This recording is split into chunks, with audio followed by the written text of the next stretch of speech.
It's very And, good. and, It's very good. and, of, and of course, it bubbles on your tongue as you drink it, and you can feel it going down your throat. And Cheers. it's like a real. That's right. Cheers. We're live because that's how Cheers. you scare people that don't know what's going on when they're not paying Hey, attention, what the taking a drink of soda. They're talking about pussy and the drink and everything.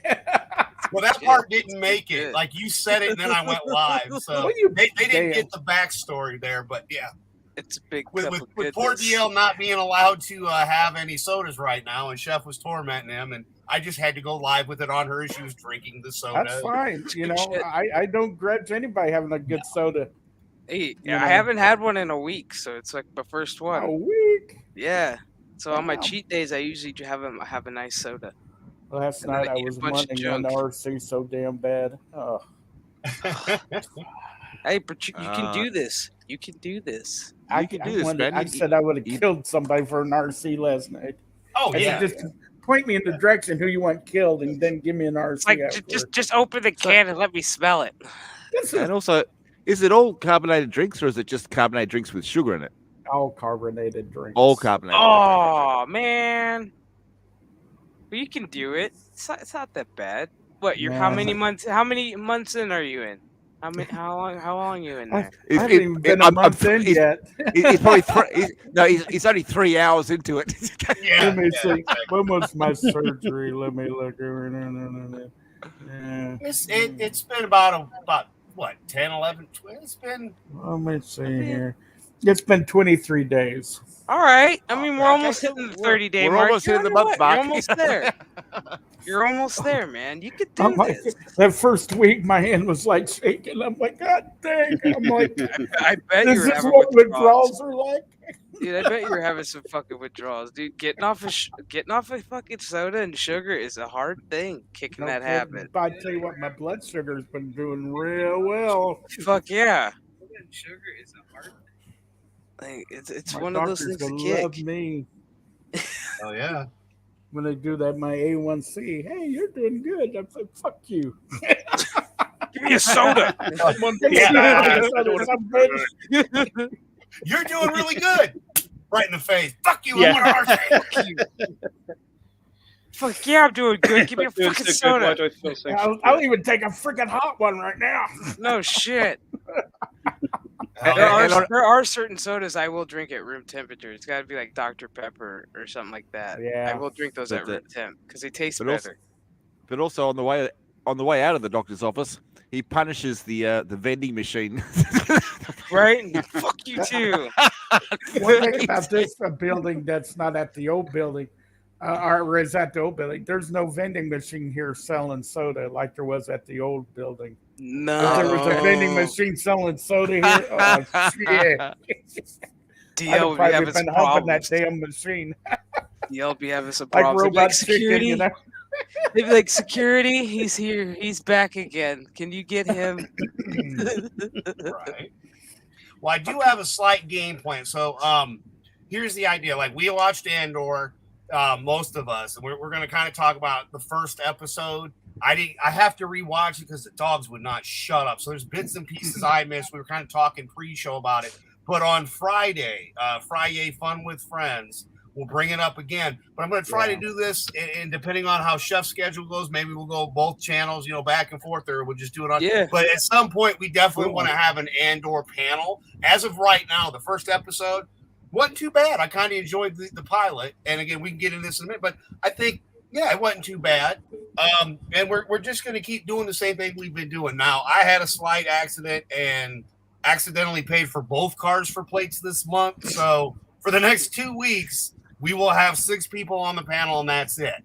Had to drop the StreamYards, but basically the way it's going to work from here on out during this time frame is I'm going to have my main panelists that are on the panel, and we will bring guests in. And then if we have to rotate, we can always do that as well, to bring more in and out. And this includes myself. Like, I can bounce myself out to bring other people. But again, people, it's only going to be about 2 weeks.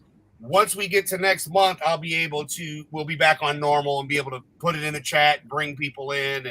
But for the next couple of weeks, it's just going to be basically up to 6 of us in here, talking and having fun. And all you in the chat that are in the chat writing, Anybody watching on the playback this way, you'll understand why it's not quite the exact same as it's been for the last almost 2 months.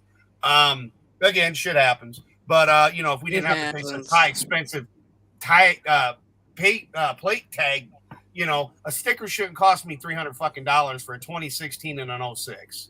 Jesus, man. Yeah, registrations and plates was $300. Dude, mine was only 55. What the fuck?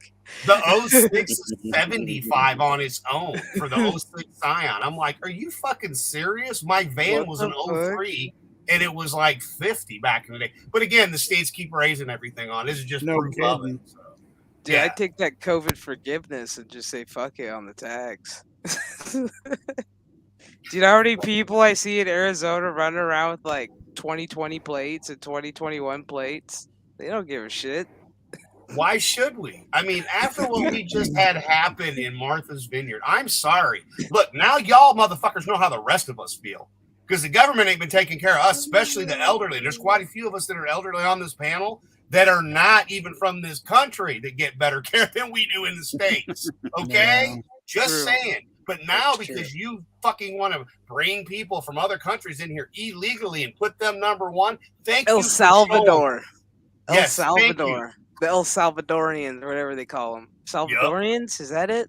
I think they couldn't handle 50 of them, but we had to deal with the Chaz for over a month. Yeah. Thanks, guys.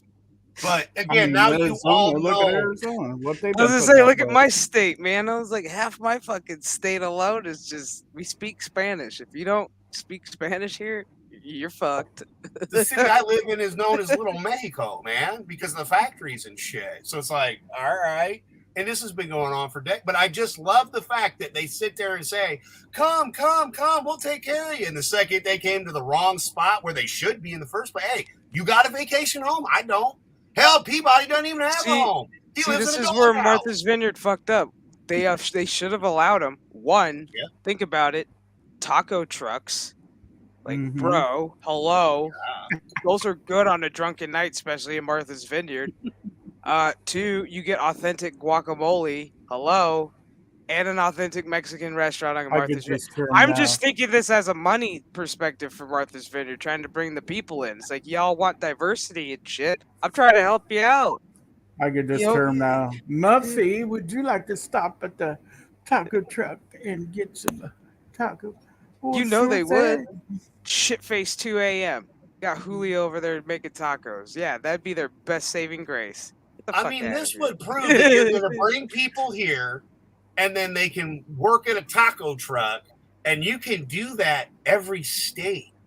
Like, go through and start vetting these people, because there are people that should be here, but you need to come here legally.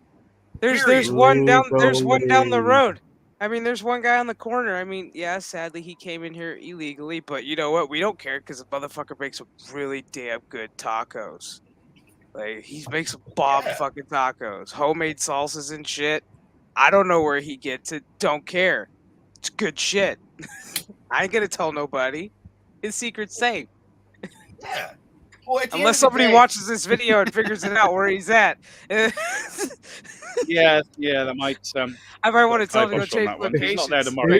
You're knock on the door. INS. I'm like, you need to go across the street. Like, homie, you need to go across the street. You got your permit? No, I'm illegal. Why do I need a permit? You have a taco. I mean, look, if they're not harming anything, that's one thing, and they're not. But again, we're all getting fucked. And no kidding, buddy. No kidding. And instead of taking care of us, that's the shit they pull. And you see, they don't care about them either. It's all about polling. And come on, the Democratic Party don't care about you. They just proved they don't care about you. They don't care about us. We already knew that. We've been telling you that. The 60 Minutes interview just said it all right there. What his big plan of action is. I was like, oh, if China invades Taiwan, we're going? It's like, what? Well, with what money?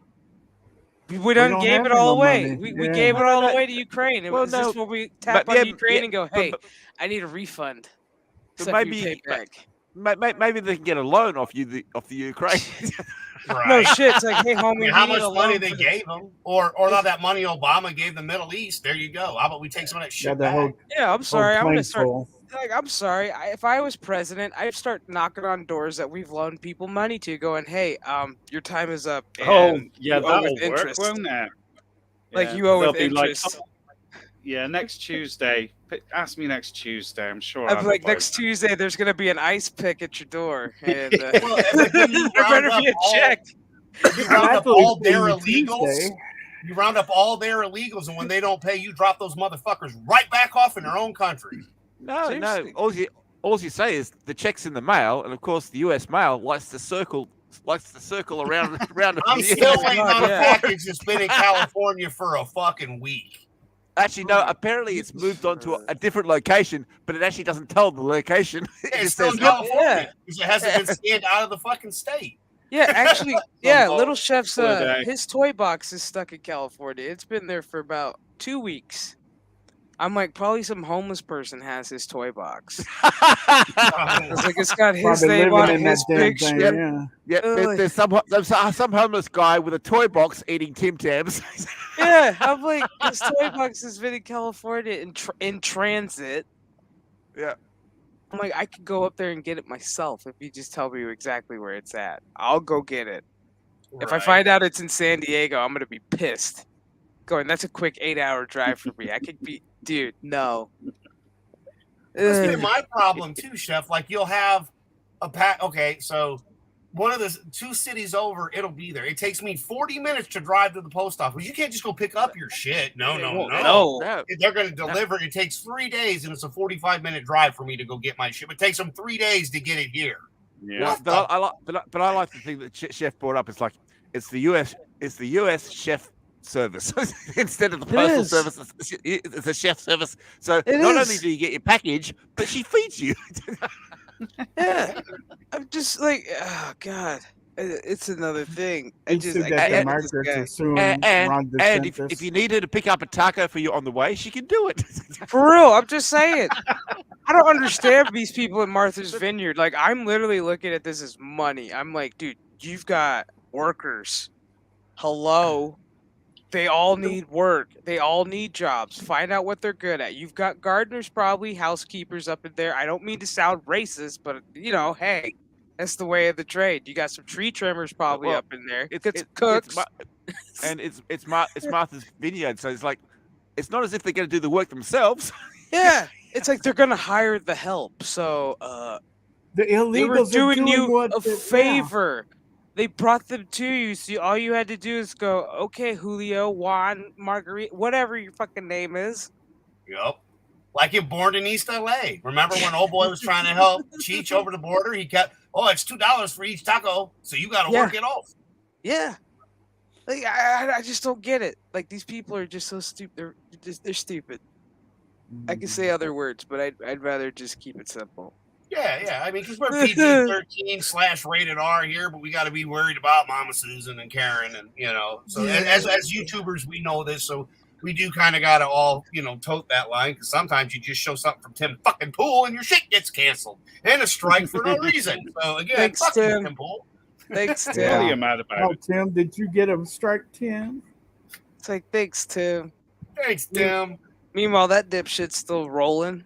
Like, Yep. dude, I mean, it struck us down. We were having, a good 30 watch party people coming on the second we talked. Like, we had people coming and join, and it was like, all right, like, we were just rolling, and they just steamrolled right over us. And I mean, we're still doing fine. People are able to make it. And again, due to my fuck up, I can't bring everybody on quite, for a couple weeks. But again, it's fine. It's fine. I promise you, we'll be here. We're not going anywhere. We'll have plenty of people that can come in when they can make it. And we're going to have fun because, again, I want to do this. I talked with Chef earlier.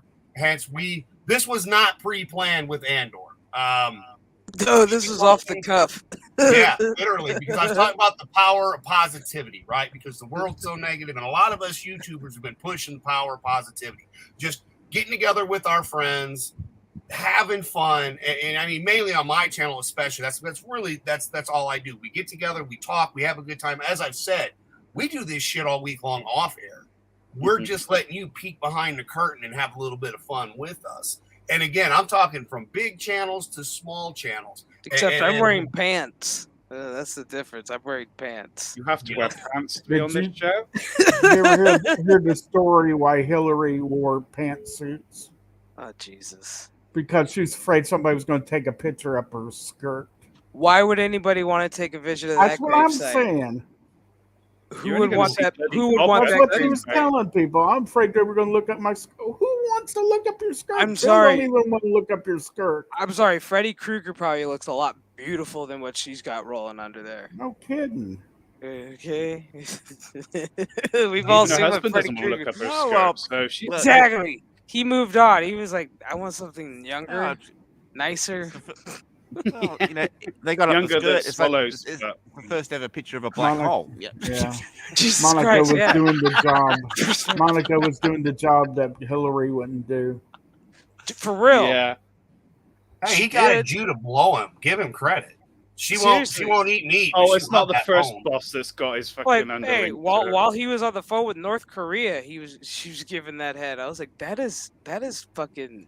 That's President, dedication that's right beautiful. That's beautiful. Like I was a kid when this happened, so I didn't really understand it. But now as an adult, I'm like, this President Clinton, he was a badass. He was a bit of a boss then, you know. He's getting his dick sucked while he's making deals. It's like, dude. And he was smoking a cigar too. And obviously, playing the she doesn't- saxophone and shit. And obviously, she doesn't swallow because she spat it all over her dress. Yeah, which became iconic. Thanks, Linda Tripp. Remember that bitch? Hell yeah. Praise John Goodman for those epic like SNL sketches of Linda Tripp. Oh my god, dude! I'm gonna look those up tonight. Those were great. Those were fucking great. That's when SNL was funny. Now now they have a new non-binary actress or actor. I don't know what to fucking call it. I mean, we had Pat back in the day. That's what I said. Somebody put we- in Pat. I was like, what happened to Pat? Pat What was happened to the Pat? Yeah. And Pat's boyfriend, I can't remember the name. There was the little one that was. So yeah, there was two of them. So like we had that. We already had representation, and then they have to make it a big deal, and all of us are just going, whatever. We don't care. I did. I sat there. I was like, wait, non-binary. I said, we had that with Pat. I was like, I like Pat. Pat was funny. I still don't understand the non-binary. I don't understand I a don't lot get of this shit. I'm just like, really? I don't get it, nor do I care to. No. If somebody walks up to me and says you're non-binary, it's I'm like, interesting. okay. I'm like, I'm not even gonna dig into Google it. it, Like, but okay. probably- Well, you could say, well, I'm non-binary. Oh, so you don't code. All right. Yeah, I mean, yeah. Sorry, I don't write code. No, I don't. I'm not a. Yeah, exactly. It's like I'm non-binary. But like, are you the hacker of the GTA 6 league? Yeah. Yeah. It's like, I wants to know. Jesus. They fucked themselves on that. Rockstar fucked themselves with that. Just give me the game. You can just imagine, someone thinking old school, and someone walks up and says, "I'm non-binary," and the other person says, "Well, that's okay. I can't code either." Yeah, that's kind of my feeling. I can't code. I can't. I'm like, last I checked, none of us were numbers or letters anyway. So this is the most retarded shit I've ever heard of. I'm like, what? Oh, we all are a number. We're all We of are them. a number. Where have I heard that from? I've heard that from a movie. You've heard it from many movies. I've heard it from what was it, Bob Seger? This I'm a motherfucker. number. Mm-hmm. He's pulling out Bob Seger. I'm like, I've heard that in movies. Oh yeah. I'm yeah. A specific one doesn't come to name, but yeah, it's been in movies definitely. Yeah. Fuck. Oh, whatever. It's probably a bunch of war movies I've watched. I don't know. It's just a number. We're just numbers on the battlefield. As you're sitting there, It's Oh yeah, waiting out. we've always been numbers, just numbers. Yeah. Hey, Lindsay. as What's you're up, sitting there drinking your That's just Pepsi. not binary. It doesn't make any sense to me. That's all. Don't work too hard, and like I said, you're always welcome. Don't worry. I'm not one of these people that stresses. Like I send everybody links when you guys can make it. Great. If you can't, that's fine. Like Brutal's having a little bit of issues. I like bringing Brutal on because Brutal himself is newer and still hasn't really done anything with his channel, but the man is all over the place. And again, great supporter to all of us. And that's the thing. the bonds we make on here that you can make on here, you can have really, really good friendships and meet people. And again, I have met actual YouTubers, became really good friends with them. And I've been doing this for a minute, and it's a lot of fun. But the key thing is we got to follow the rules, unfortunately. Now, myself, Chef, DL, Mr. Peabody, and Brent, we don't believe in those rules. So it's really hard.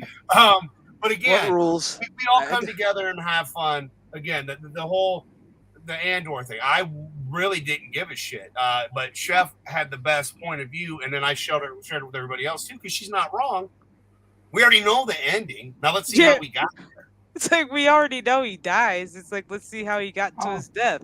Spoiler warning, if you haven't seen Rogue One, he dies. But everybody on this panel liked Rogue One. Yeah, I did. I did. I enjoyed it. I thought it was a good fucking segue to, a new I try and look at it. I mean, it has its moments. Yeah, you know what happens to like Napoleon, but it's nice to see a film about his early life. So you know that he gets fucked over. Because it's like I like to see how he was wheeling and dealing his way all that's the way I'm through. looking at Andor. Yeah. Otherwise, you'd just be going, "Oh, I know what Didn't happened." work for Black Widow. No. Jesus Christ, that was an epic failure. I'm still trying to figure out what happened in Budapest. I don't think we'll ever know what happened in Budapest. We'll never know. And let's face it, people, we don't actually see him die. Just the place where he actually happens to be blows the fuck up. Yeah. Yeah, they are kind of That's using, true. Yeah, they are kind of using a very powerful weapon that does tend to fuck up planets. So but it was a beautiful scenery. He was on the beach with his death. He was on the beach hugging a girl. There were no drinks, but apart from that, everything was lovely. It was beautiful. I was like, that's a way to go out when you know you can't get off a fucking. Yeah, better way would have been on one of the ships. That's a good way to go out. That's what I would have been like. Where's the nearest ship? I'm like, we're gonna make it. We're gonna hyperspace the fuck out of this. Like we're the fuck out. We're gonna be the first ones. I was more sad about the droid being killed. You know what? Yeah. I did think they sort of stole that scene from was it the movie Deep Impact? Because you've got with the father and daughter, they're on the beach. There's a huge tidal wave coming. Okay. Oh yeah, not really. Right. That's right. Well, sort of, yeah. Well, no, because it's cold there. Because obviously the atmosphere's changed because the meteor crashing and everything, and then a big, huge tsunami. So they were warmer than those guys were. But basically, you could see something in the background that was going to completely wipe everything out. Yeah. It was all about those Death Star plans. You got to find that little hole. Right. That you got to hit twice. You would think after the first one, you would think, hey, we gotta go back to the drawing board on this one. Well, they found the hole, but did they find the G spot? Let's see. Apparently Luke did and made it sing. He used the force.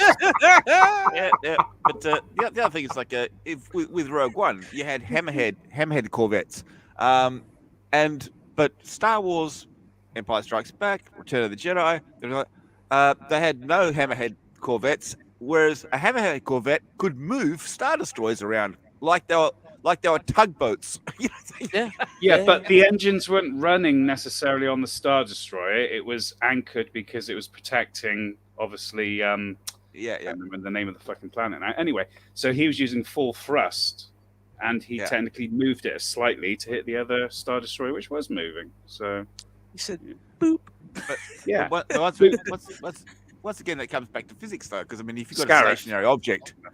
Yeah, if you've got a stationary object. Physics in Star Wars, really? Because there's not really a lot of actual real physics in Star Wars, is there? Lightsabers, faster than light travel, the Force. I mean, people are trying to make lightsabers. They look great. There's a guy in Norway or something where he's got it's like a welding torch, but it does come out like a lightsaber blade. Yeah. Oh my God, it must be hot. Like, if we're getting there with lightsabers, I mean, next thing you know, I want a phaser. I want a photon phaser. Make that happen. Then we're really rolling. Yeah, we might have to be around for another 500 years for that to be perfect. But what would be better, if you had to go do yard work, you have to do a bit of tree trimming, a bit of hedge trimming. It's like you walk through with a lightsaber, you're done in like 30 seconds. Yeah, and so is the lawn, and so is the neighbor's cat. So no, it's not going to be a garden implement anytime soon. I mean, you saw what Darth Vader did to those annoying neighbors in the hallway. But see, here's why we're not going to get blasters or lightsabers in real life. And I mean, this is pretty good because I didn't create it, but you know, the people that did, and Ootini knows this one. But here we go. I need to get little shot. I love it.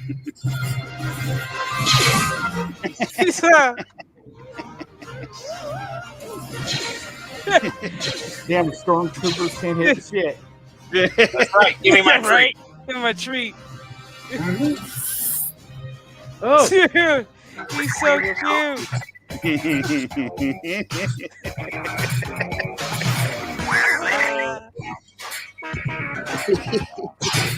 Oh my god.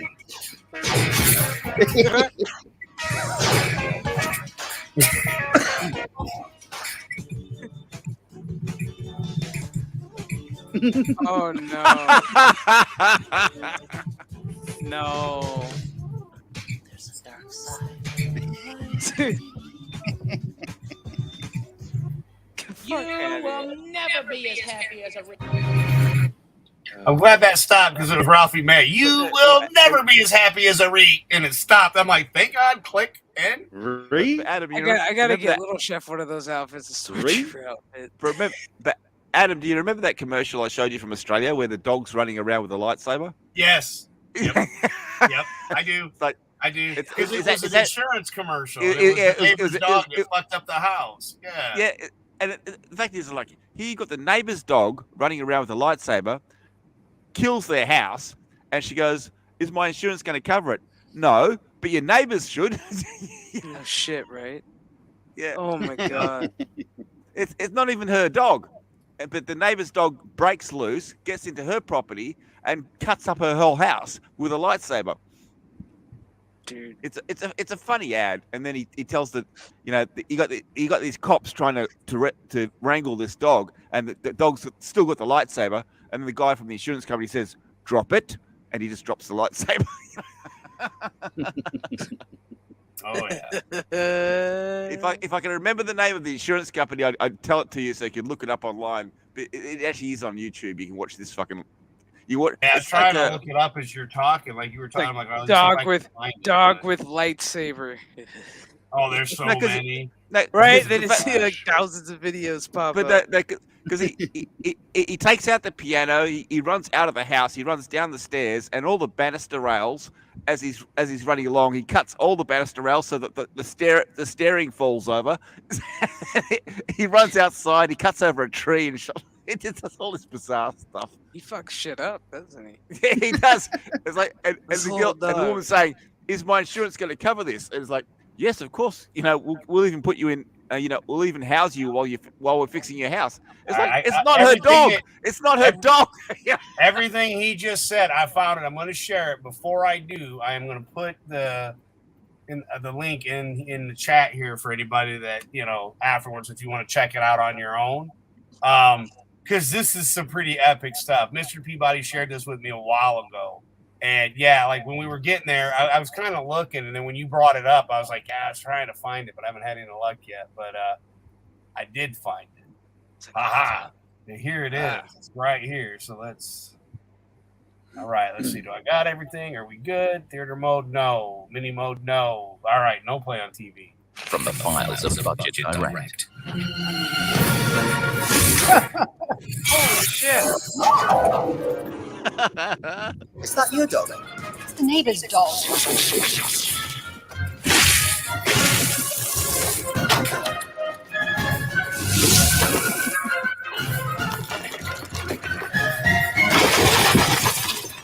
Oh. Will my insurance cover this? Not looking good, I'm afraid. Budget Direct would have provided you with temporary accommodation for up to a year while they repaired it. Good dog. Get temporary accommodation for up to a year. With Budget Direct, you've got insurance solved. Dude, oh my god. That was great. He ripped through that house. But the funny thing is, he whistles and the dog. Yeah, he whistles and the dog drops it. It's almost like the dog's working for him. It's like, here, go through and fuck up a house. LG. Hey, Greg. He's like, it makes my job look a hell of a lot easier. Just I need Yeah. this dog.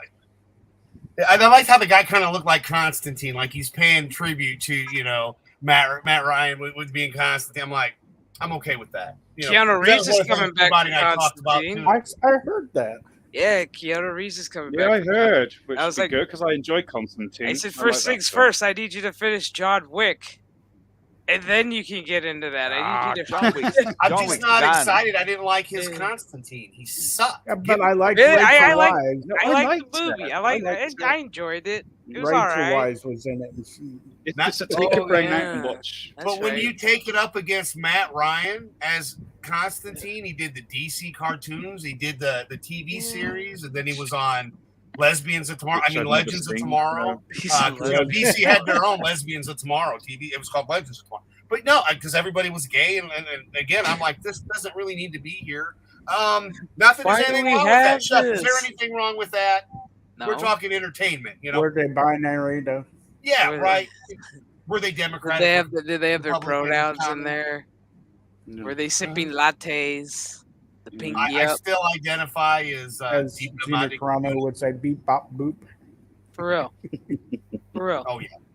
Oh god. I just don't think it's always needed to be pushed in our faces constantly. Like, can we just again? We were talking about that whole twerk thing. Your parents, and I want you to tell that. Yeah. Story. You can tell it better, but like I love this story, and I think you guys will too, because it's a good one. So my parents have been watching She-Hulk, and that episode with her. So that scene with her twerking, I went to family dinner and I mentioned it, and my mom's like, "What are you talking about?" And my dad was like the same way. And I literally looked at him. I said, "You two have to be the only two people in the fucking world that haven't seen this." And she's like, "What are you talking about?" So I fast forward the episode, and I was like, "All right, you guys, Brit, just." So I play it, and my dad's jaw just dropped. He was like, "What the hell?" He's like, "Little girls watch this." He's like, what is going on here? He's like, no. I'm just like, my dad's waking up. This is beautiful. And I mean, he's just having this moment of just his brain is kind of glitching the fuck out, being reprogrammed. And he's just he's like, little girls watch this show. He's like, what the fuck is going on? He's like, fucking Disney. I was like, then I told him, I was like, yeah, Dad. I was like, Disney's a bunch of fucking groomers. I was like, they do child. He's like, what the fuck? And I was like, oh yeah. So I had him going for 10 minutes. You forgot to mention that they actually made a whole movie about it. Yeah. And I mean, he's literally just fuming. He was like, how dare they put this on TV? He's like, how dare they even put this in here, period. But that's it. As you said, they made a whole movie about young girls doing this stuff. Well, yeah, and then I told him I was like, Dad, do you remember that movie on Netflix? Yeah. I was like, about cuties. And he was like, he's like, do I need to go get my gun? Did they make a sequel? I was like, no. Make a sequel. No. They can't make a sequel because the girls will be too old. Yeah, I was like, no. I was like, no, Dad, they didn't make a sequel or anything to that. I was like, no. And he was like, good. He was like, I never ever want to see a kid be an object like that ever. He's like, ever. He's like, that's just no. I was like, exactly. Like so he lost his shit. For those of you that don't know what we're talking about, because I'm going to share my entire screen because this is going to be easier. So this is a little bit of what we're talking about, okay? Yep. Oh man, that killed my dad. But now here's the thing, right? Now y'all just seen that. I think this is better. Get the fuck out of here. That's not quite twerking though. That Is little it? guy there. The little guy. I don't know over what there, he's humping there. He's giving him encouragement. No, but it is the same image of you. It's the same thing. It's like twerking is supposed to imitate the same thing. Yeah. It's that little guy. He's Adam, I sent you something on Messenger. Okay, I got you, buddy. Yeah, sorry that you popped. Because I was like, why is the messenger popping up? I'm like, shit. I'm like, oopsie. But yeah, dude, I mean, I'm sorry. That just had me dying. I'm like, when I saw that, I'm like, because I was trying to find it, and I haven't learned how to, and I haven't asked for help because I wanted to have a side-by-side comparison of it and find other dog videos. Yeah, the one's humping a pillow, but that other little guy, he's just shaking his booty, and I found it to be. It's like encouragement. It's like encouraging. Get it. Yeah, one's humping a pillow, and the other one's like, I'm right there with you, buddy. Woo! Yeah. I've shared that today. Yeah, that's hilarious. Yeah, Chef liked that too. I sent that to her. The monkeypox. The monkeypox, dude. Holy Yeah, I'll shit. share it. Yeah, I sent that to had me my dying. dad. I sent that shit to my dad. I was like, check this out. He's like, where'd you get that? I was like, my boy Adam. He's like, God damn it. Well, that's the thing. Like, I'll share stuff with you that people call racist, and then you laugh at me because it's funny. And again, hello, people, we can laugh, you know? Humor is good for the soul. There's It's nothing good wrong for with your it. health. It's like science. I don't want to be like, you know, the F word, but yeah, my science is true. There's proven facts. Laughter, smiling, it's good for your health. Yep. Google it.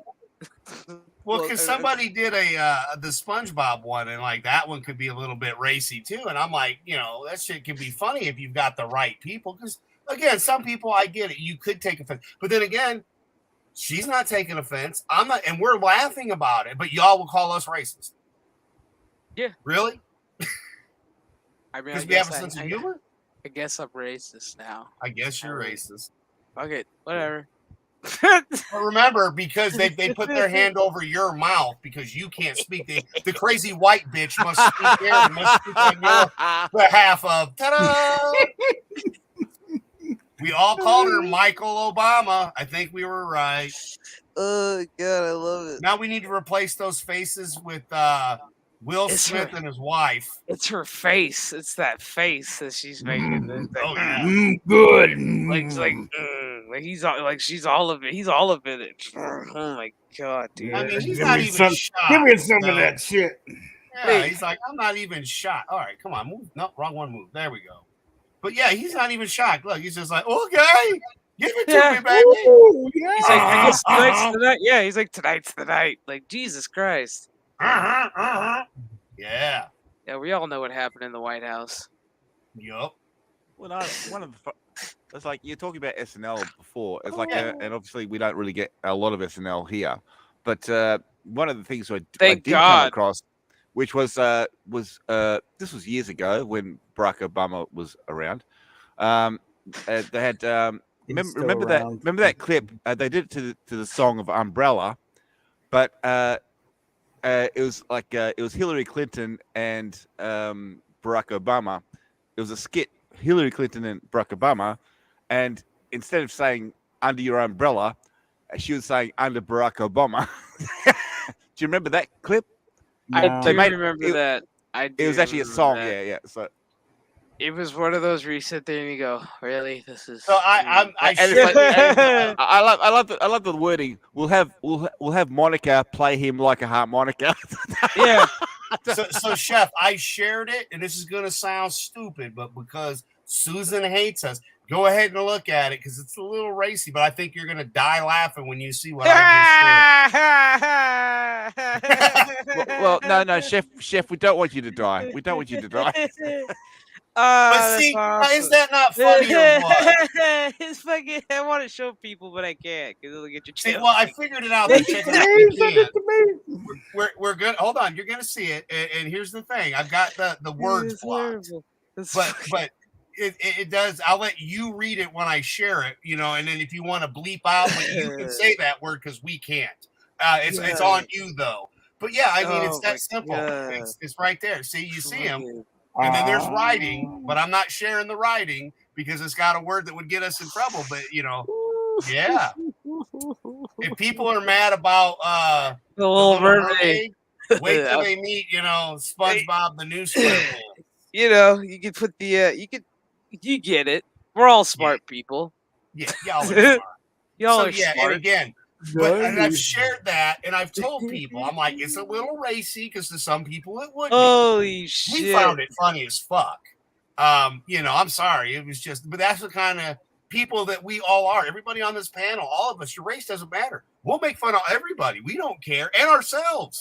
I mean, come on, and we're fine with it. But yet, Karen's offended. Why, Karen? Why, Karen? Yeah. Karen, why are you mad? And let's face it. Everybody on this panel, the first person we take the piss out of us is ourselves. Well, I mean, a lot of times it's you, but that's just because you're like 100 pounds soaking wet. You know, it's just like, all right, we're gonna, but we always make you laugh, and then you always feel better when we do this. And how many times have we talked where you're not feeling good, and then we bring you in the group of people, whether we're on air or not, and you've been better. But Chef said exactly the same thing. Laughter, humor, it makes you feel better. Yeah. And so I could feel like absolute shit and feel like, you know, it's like if Adam described how I came on and I was low, I had low energy, blah blah blah. But now I'm up. It's like I'm not up as in erect, but I'm up as in like my spirits are up. He's like, let me be specific, because you know y'all are perverts. But Mr. Tony Tone Deaf of the Clown World Review, hey buddy, glad that you had time to stop and throw a thank you, my friend. Poor Tony. I got Tony yesterday. Really, really good. For those of you that didn't watch last night's Monday Night Retrospective, Tony doesn't really come on camera much, and he's always got his avatar. And Tony decided he was going to mess with me by going on Vinny's stream as me and then doing, and I'll share this stuff later, or maybe we'll do it during the stream and I'll just play the little bit. It was funny. I'm dying. So I got him back last night because he had my avatar and then he starts talking, and Tony, he doesn't sound like me at all. Tony's got, he's another one from Vegas. That's the third person when I come to Vegas, Chef, besides you and Lindsay, that it's like, I've got my Vegas trip. When I get it planned and worked out, it's like I'm going to be hanging out for a couple weeks just to see everybody. But again, so I changed my avatar, and it was just to be a smart ass. Tony did mine, and of course he copied it completely. And I just kind of did this, and I copied his, and was Clown World Review. As you still see, it says Deaf Head Super Fan. I didn't even change my own name on my own shit, which is kind of funny. But again, I don't care. I am a deaf head. So he's takes everybody out, and then he does the introduction. He took himself out and left me in, and I thought he did it on purpose, like he was just doing it to mess with the guys. And I looked at the time, and we were a little over, and I'm like, well, I'll do the intro. It's not going to be as good as you. And all of a sudden he pops, he goes, I'm sitting there looking at it. I hear your voice. I can't figure out why you're talking on my, and he threw himself out thinking it was me. And so, before we started, so it was just, again, us clowning around, all of us having fun, using each other's avatars, just ribbing each other, having fun on even other people's streams. Vinny Tartamello's this happened. Tony Tone Deaf's this happened on the Monday Night Retrospective. I mess with Etep Wokuian all the time. And you'll hear him go, damn it, Adam, because I'm always, or Parrot Head with anybody that knows the groups or following the groups that we are all in. And believe me, there's a lot. This is why I put instead of having an actual description of the video, it's everybody's channel links, because there's just too many people. We would have to have 4 people with StreamYards with 10 people, and we still don't have enough to bring everybody on one panel. But hell, you I'm used my avatar last night. Yeah, I did. I used DL's avatar, as a matter of fact, too. As a matter of fact, we were going through all of them. I was Chris Fisk, Chris the Fisk. And thank you, Chris. Again, he was going to try, but he's working till 7. And everybody, I've gotten such love from people that are commenting back saying, hey, I promise I'm going to try one time. I'll make it. And I'm like, look, I just bring the invitation to the party. If you can make the party, y'all are welcome to. If you can't, no problems. It's an open show. We don't really do too much. We just have fun, and that's it. That's what we do here. We'll talk, we'll do this, we'll do that, but it's about plugging the stuff we love, talking about it, and sharing our friends on YouTube so you can go check out their content as well. Because if you're not enjoying twerking from Disney, like I'm not, I'm just saying there are other things out there, and we're out here, and there is a group of us that are more on the positive level, including the people I'm going to name off now. Etep Wokuian, the place to be reviews. Tony Tone Deaf and the Clown Motherfucking World Review. Thank you again for jumping on here. But yes, this man, sub to this man. He's going to be doing a second channel all about Zelda, the game Zelda. He's going from shit. He's going from like the very beginning. Yes, and as soon as I have it, I can't share it yet because he's not ready to launch. But yeah, you were one of the first people I thought, because I'm like, oh, Chef's gonna love, my sister's gonna love. Fucking love the Legend of Zelda, dude. Fucking Zelda is the shit.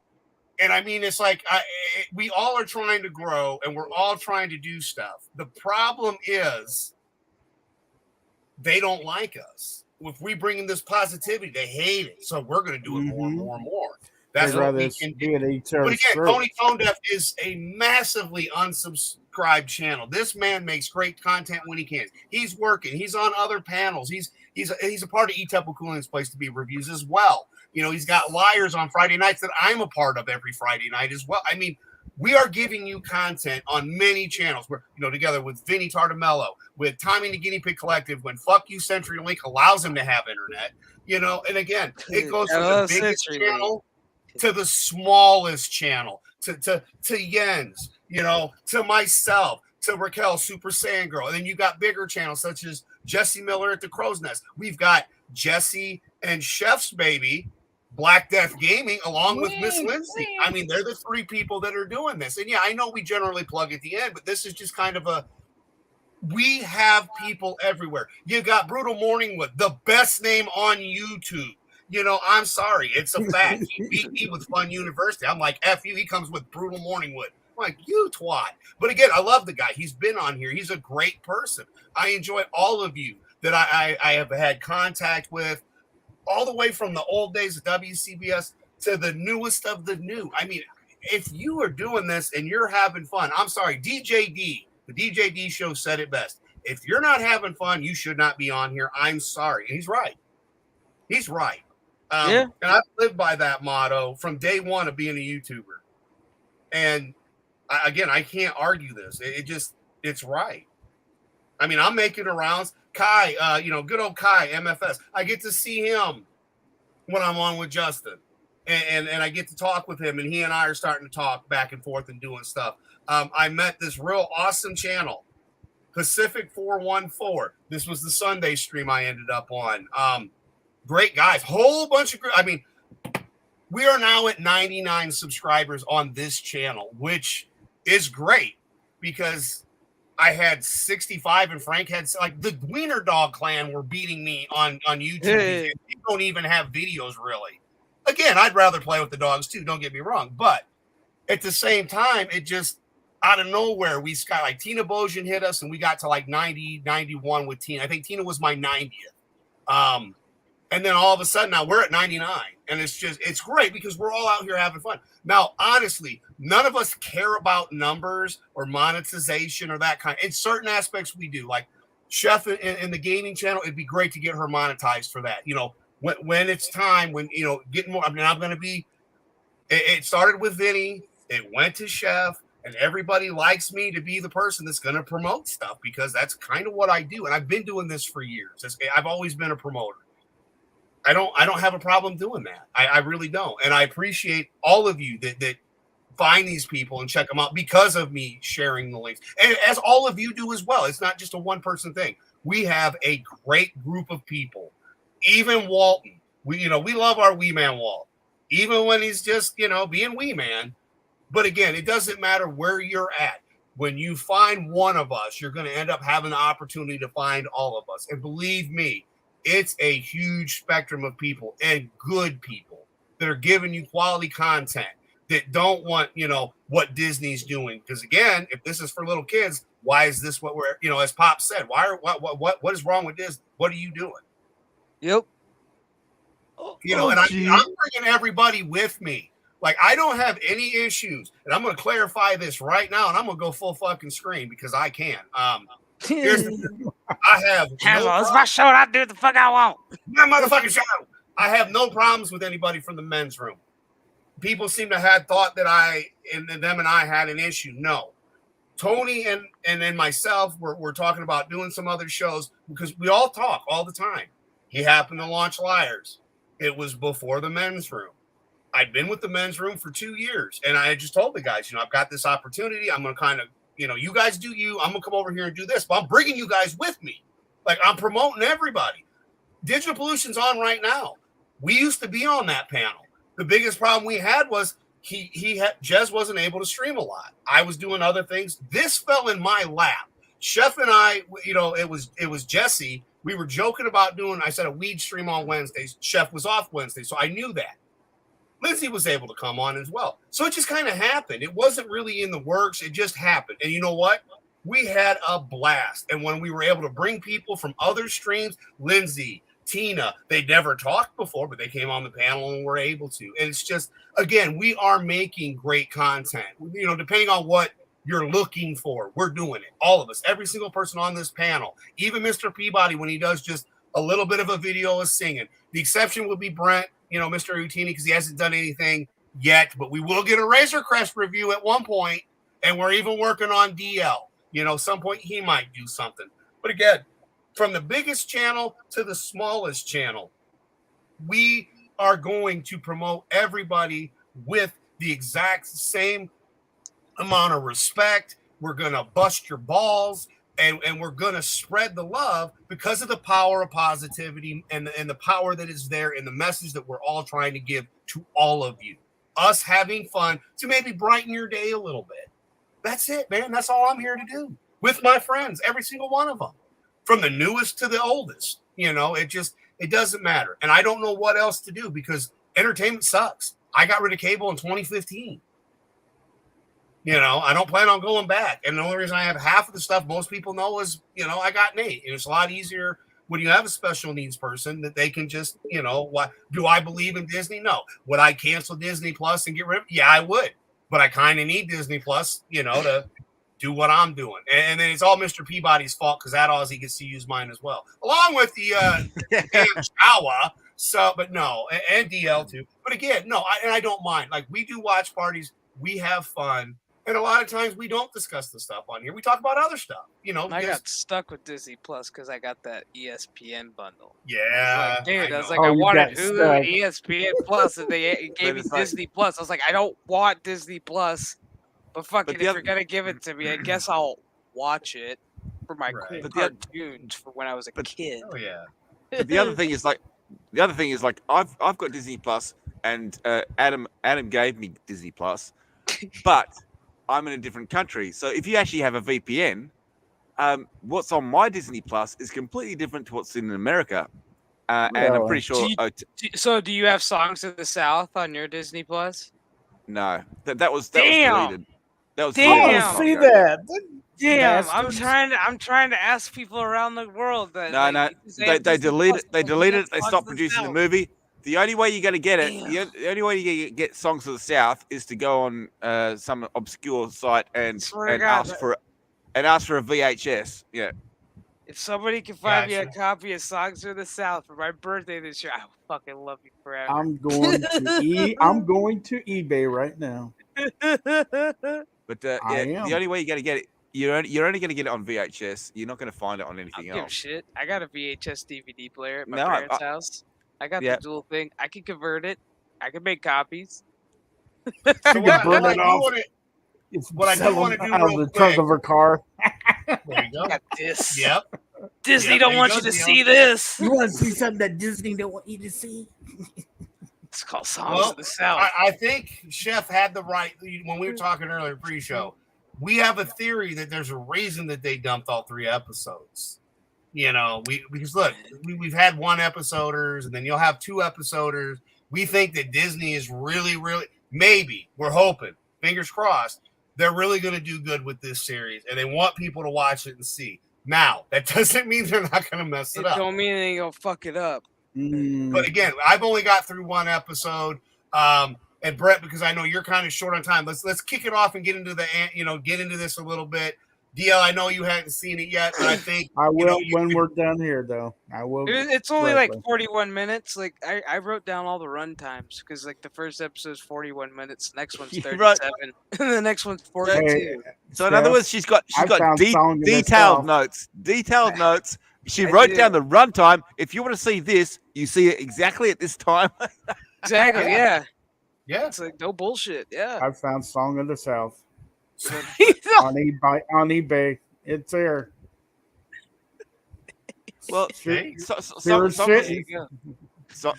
of the South is like, and what's the biggest song from that? Zippity Doo Dah. It's like, Mauda zippity, my oh my! I think he's gay. No, But the fact is, like, well, that'd be all right. Zippity doodah. What does it mean? It means have a fun time. That's all it means. It's like, you know, it doesn't mean anything. Zippity doodah.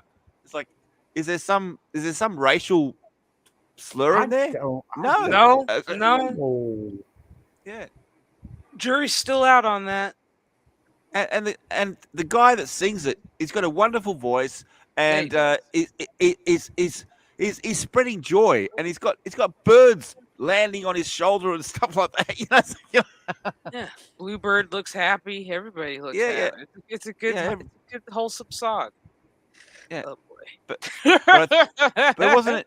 I think it was actually one of the first movies that actually did live action compiled with animation. I think so. Yeah. Was it? But I mean, there was nothing wrong with the movie. It's like, why ban it? It's like, because it shows black people. It's like, because it shows slavery. Because black people are happy at slavery. But you can only, you can only have black slavery from black people. No. Remember that whole Yum Yum tribe or whatever the fuck it was with that new movie that just came out. But I think the twist they put it on is like it's because they showed in the movie A Song of the South, they showed black people that were working on a plantation or something like that. But they were working, they were workers. They weren't shown as slaves. They were shown as workers, and they were happy and they were working. And I think other people saw that it's like, oh, you can't have happy slaves. Yeah. All right, God forbid. Has anybody seen Roots? I have many years ago. Yeah. As I say, I'm just saying. They look pretty happy over there too. Yeah. Until until Massa Brady came out there. God damn it, dude! These fucking movies. The Woman King. That's what I was talking about. I couldn't remember. I'm gonna go see that on Saturday. Oh, they say if you don't see that movie, you're racist. If you don't see that movie, they're saying you're racist. Yeah, my mom and I are gonna go see that movie on Saturday. But and you're gonna tear it apart because you're smart. You're gonna be like, wait a minute, you're showing these people off to be good, but they sold people to slavery. Wait a minute, these people were assholes. I like how they're like, it's based on a true story. I'm like, you realize how they got there, right? Like, you realize what my ancestors had to do to get to this point. Like, we had to sell our own fucking people to get some cheddar and then go, oh, fuck. We fucked up. We got to get them back. We got to start a war and shit. It's like, yeah. Oh, yeah. But yeah, so I will say that Brent was messaging because he and I were rewatching at the beginning. We were messaging back and forth. And again, I agree. I don't think Obi-Wan had a good opening soundtrack. I mean, the series was shit anyway. I didn't really like the beginning, the music for this either. It was just kind of lame. But it did remind me of a generic Blade Runner. Like it's like, wait a minute, are we watching Blade Runner? So, and I do agree with Brent on that. That was, but again, and I have to rewatch it because there were bits I missed out. But as for a pilot, and we're going based off of the last thing we saw was Rogue One, and again, we know how it ends. Let's see how it began. I kind of enjoyed the first series, the first episode that we got for a starter. Yeah. Well, because I mean, he's in an area he's not supposed to be in. He walks down the street, which is like it's like a brothel street. But I thought this actually tricked my thoughts. It's like he gets to a door and the guy says, "No weapons, no comms, no credit, no nonsense." What and do the you first thing, no shirt, yeah, no and he walks in there. He orders a drink, and straight away she gives him a tab. It's like, as far as I'm concerned, that's credit. Yeah, I was like, hold up, because he's like, the upstairs is off limits, so obviously he goes where you're not supposed to, and then he orders a drink and gives her a credit, and she's like, you pay at the end, and I'm just like, okay, your doorman said no credit. Homeboy said no credit, and now you're telling me you pay at the end. So do you want if I gave up my credit, that means I have to go see the doorman to get my credit to bring it back up to you, or is it just that I just take and drink? I drink and then I bang my brains out and leave, and that's my credit? Like, I was kind of like sitting there. I was like, that was an oxymoron. I was like, homegirl said, don't pay. And I said, and the doorman said, no credit, no weapons. I was like, I'm confused. I'm a little confused. Like, I even wrote that. I was like, doorman said this. Bartender said this. I'm confused. What's the rules? Yeah. But I'm right there with you. That's the first thing that stood out to me because, like, in Australia, you basically pay as you go. But if you know the people at the pub or the club or whatever, like, you can get a tab, but it's like, but you have to know them. You can't just walk in off the street and straight away get a tab. So a tab is credit. So, technically, yeah. I do want to say real quick, we've got the lovely Sherry Paul. We're going to sing for Sherry here because, we got to sing. Sherry, baby.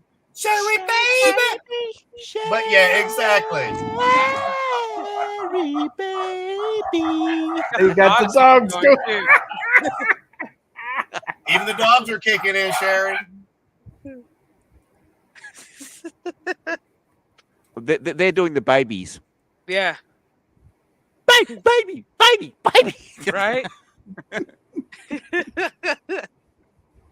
But no, I did like that. I did like the scene right after it when he left because he was looking for. When you find out why he was there, he's looking for his sister, which was taken. Who was taken or whatever happened to her. But I did like that alley scene with him and the officers that were giving him shit at the bar. That whole little conversation, how he slipped and fell. I'm like, dude, that was a ricochet from the blaster. No, I actually liked it before that because it's like watching Cops. It's like don't move, blah blah. Put your hands up, and then the guy says, he said, I've got credits, and he goes, "Oh, give us the credits." And he says, "I'm not moving." I like how he's like, I'm not moving, as he's like, as he's like, I'm not moving because if I move, it gives you a reason to react against me. Yeah. Oh yeah. Yep. And Mr. Peabody and Brent, you guys aren't going to know this, but the move he uses, that was a rock bottom when he got that son bitch, and then that was a rock bottom. You mean when he slammed when he did a full shoulder into his gut? When he picked him up and slammed him in the ground, dude. No. Okay. I don't know a rock bottom, but it's like that's why I just was explaining to you. You're not going to know what it's called, but it's a wrestling move that The Rock does. When he grabbed him and picked him up and slammed his ass to the ground, that was a nice rock bottom. That was rock bottom, which was really good. I mean, he didn't hold any fucks, dude. Like the first guy, he was dead. DOA. I was like, uh-oh. And then he got the other guy trying to explain to him. He's like, hey, why don't we just go our separate ways? We make up this bullshit story. And then he's like, no, with the blaster, just point blank in the face, just fuck you. No, I'm done. No, but it wasn't go separate ways. It's what we'll go in together. I'll tell you the story, and but as Brent was saying before, no way he's telling that story. As soon as he gets into as soon as he gets into the the officials, he killed my partner. He killed my partner, and he attacked us, and he killed my partner. Yeah. Yep. He came at us like no other. He was wild. He was high or something. But no, I thought it was funny when the law officer goes to the whoever he was, and says he said, was anything robbed off them? And he said no. He said, well, blah blah blah, and the guy knew exactly what had happened. Mm-hmm. He said, these were two guys. They were trying to shake down this guy, and they just happened to pick on the wrong person. But I like how he broke it down, though. He's like, these were two guys at a brothel where they weren't supposed to be drinking alcohol that they weren't supposed to have. They were in an area that they weren't supposed. I'm like, dude, he's breaking it down. Like, just write it up as an accident report. Not only that, but they were they were on duty. Yeah, they were on duty. I was like, I'm sitting there going, damn, he's got these motherfuckers dead to rights. Just write it up as an accident. Let's rewind just a little bit. I thought it was saying, he said, "Did you alter your uniform?" And this guy's wearing like a figure hugging uniform. It's like he's like, yeah, I took it a little bit off. But in that case, it's like I looked at this guy's uniform and the way he was standing and everything like that, and I was thinking, no, I didn't alter my uniform at all. I just thought it looked better on me this way. You know, it's like he was swinging that way. It's like, yeah. Oh, you could tell he's the angry gay guy on the show. Yeah. Definitely. But I will say, through this whole episode, did not feel woke at all. No, that's good to hear. It didn't feel woke at all. And then even with the female character that they introduced, like she could have been that I am woman, but she wasn't. She was strong when she needed to be. She was weak when she needed to be. She was a woman. So I was like, and okay. I was like, I like her. She wasn't annoying this first episode. I was like, okay. And I will say this, like that, but she was a smart woman. As like and we know that women are smart. It's like, but you know, in the older movies they say like, oh, she's a bit doughy sort of. No, this woman was smart. Yeah, she used like her street smarts and stuff. Where it's like Cassian came up to her, he's like, she's like, fuck you. Like, he's like, look, I got you. She's like, no, fuck you. But I would like to know more about the relationship between him and her, because it's like it's almost like they had something in the past. Yeah. And see, what got me was when they're on like. Are you saying sex? Oh yeah, they had a relationship. Yeah, that even when they show the clips of him as a kid, I would have liked to have known what they said the dialogue, because even when I put on the closed captions, it just said just chatter, and I'm like, well, what the fuck are they saying? I was like, I'd like to know what the hell they're saying in their own native tongue. I'm like, that would have been great. Like that was. I did bring that up, but I got shot down. Like it was a huge miss for them on that one, because I'm like, I get what you're saying by your body language and your actions. I said, but your words would have been so much better if I could actually understand what the fuck you're saying. Instead, it sounds like gibberish, and it's like, I have no idea.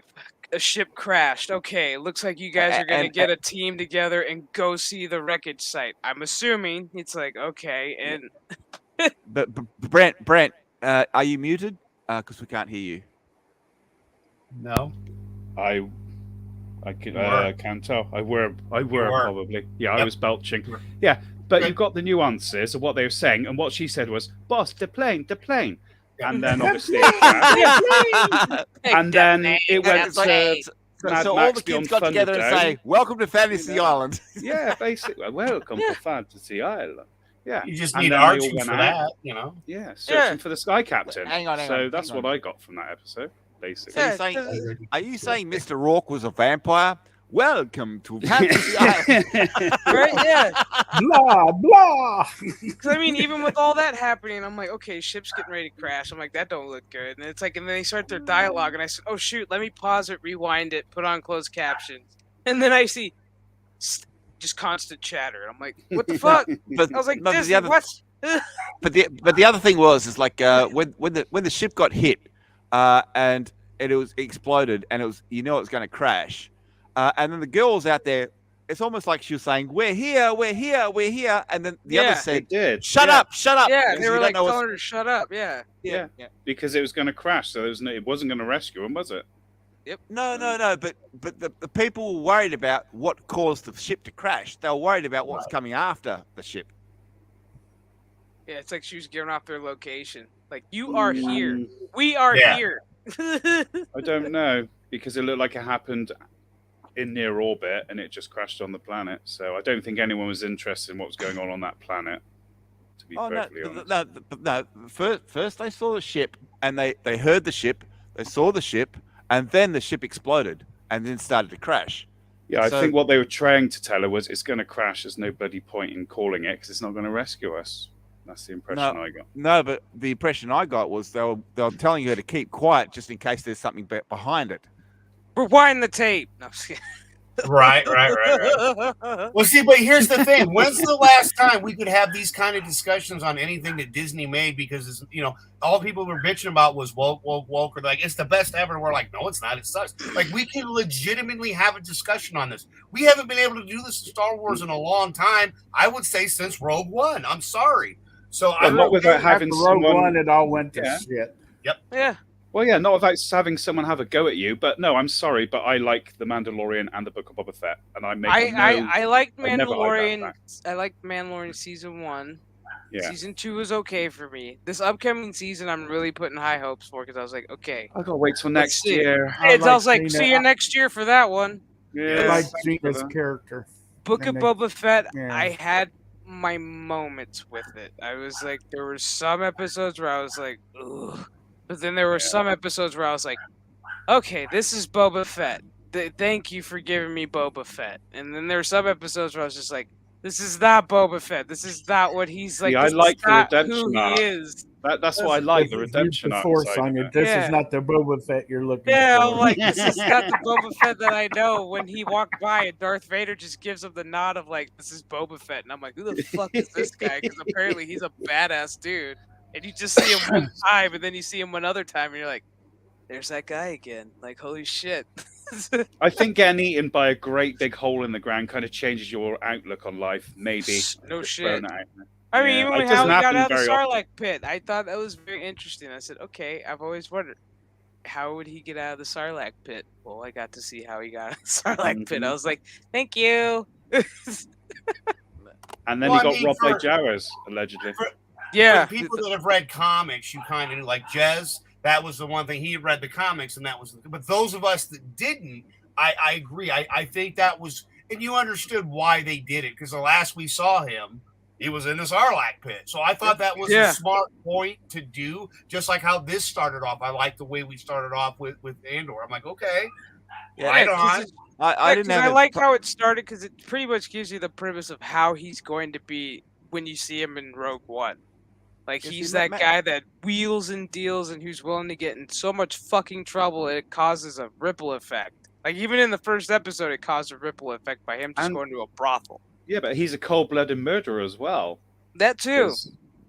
And he's not afraid to pull the trigger. That's what I like about him. He's not afraid to pull the trigger. Yeah, he didn't have any remorse at all over what he did. Just did what he did. Did what he did it. Yeah, like he did. Like, he had no remorse of looking at that guy and just pulling the trigger point blank, just boom, bye. I was like, I like him. Oh yeah. I'm like, it's too bad he died. Spoiler warning. So he's killed before, basically. That's not the first. Yeah, so that tells you he's not. Yeah, so that tells you he's killed before. Hopefully, in like flashbacks, we get to see if he did kill as a kid. I think he did when he was younger.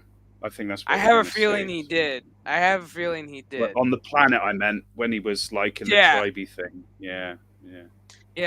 Because I'm like, okay, because as soon as he pulled it, I was like, he's done this before.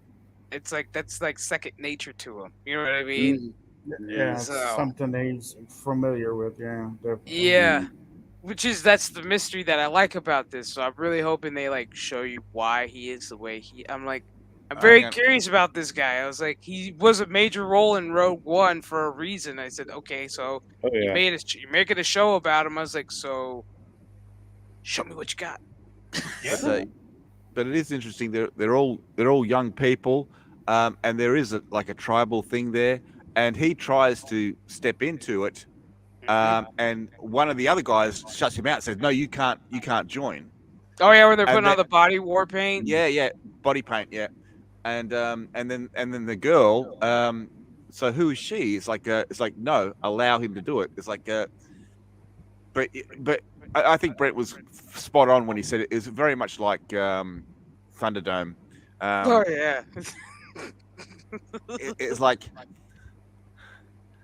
that was like because you had stranded kids, and they were just doing their best to survive. But I tell you what, they didn't do such a bad job. They're like in a tropical rainforest. They got a nice little camp. They're right by water, so it's like, all right. So, and they knew to actually build their houses on like stilts, their shelters on stilts, because they know that flash flooding. So it's like they know it's like, well, we have to get out of the fuck out of the water. You know?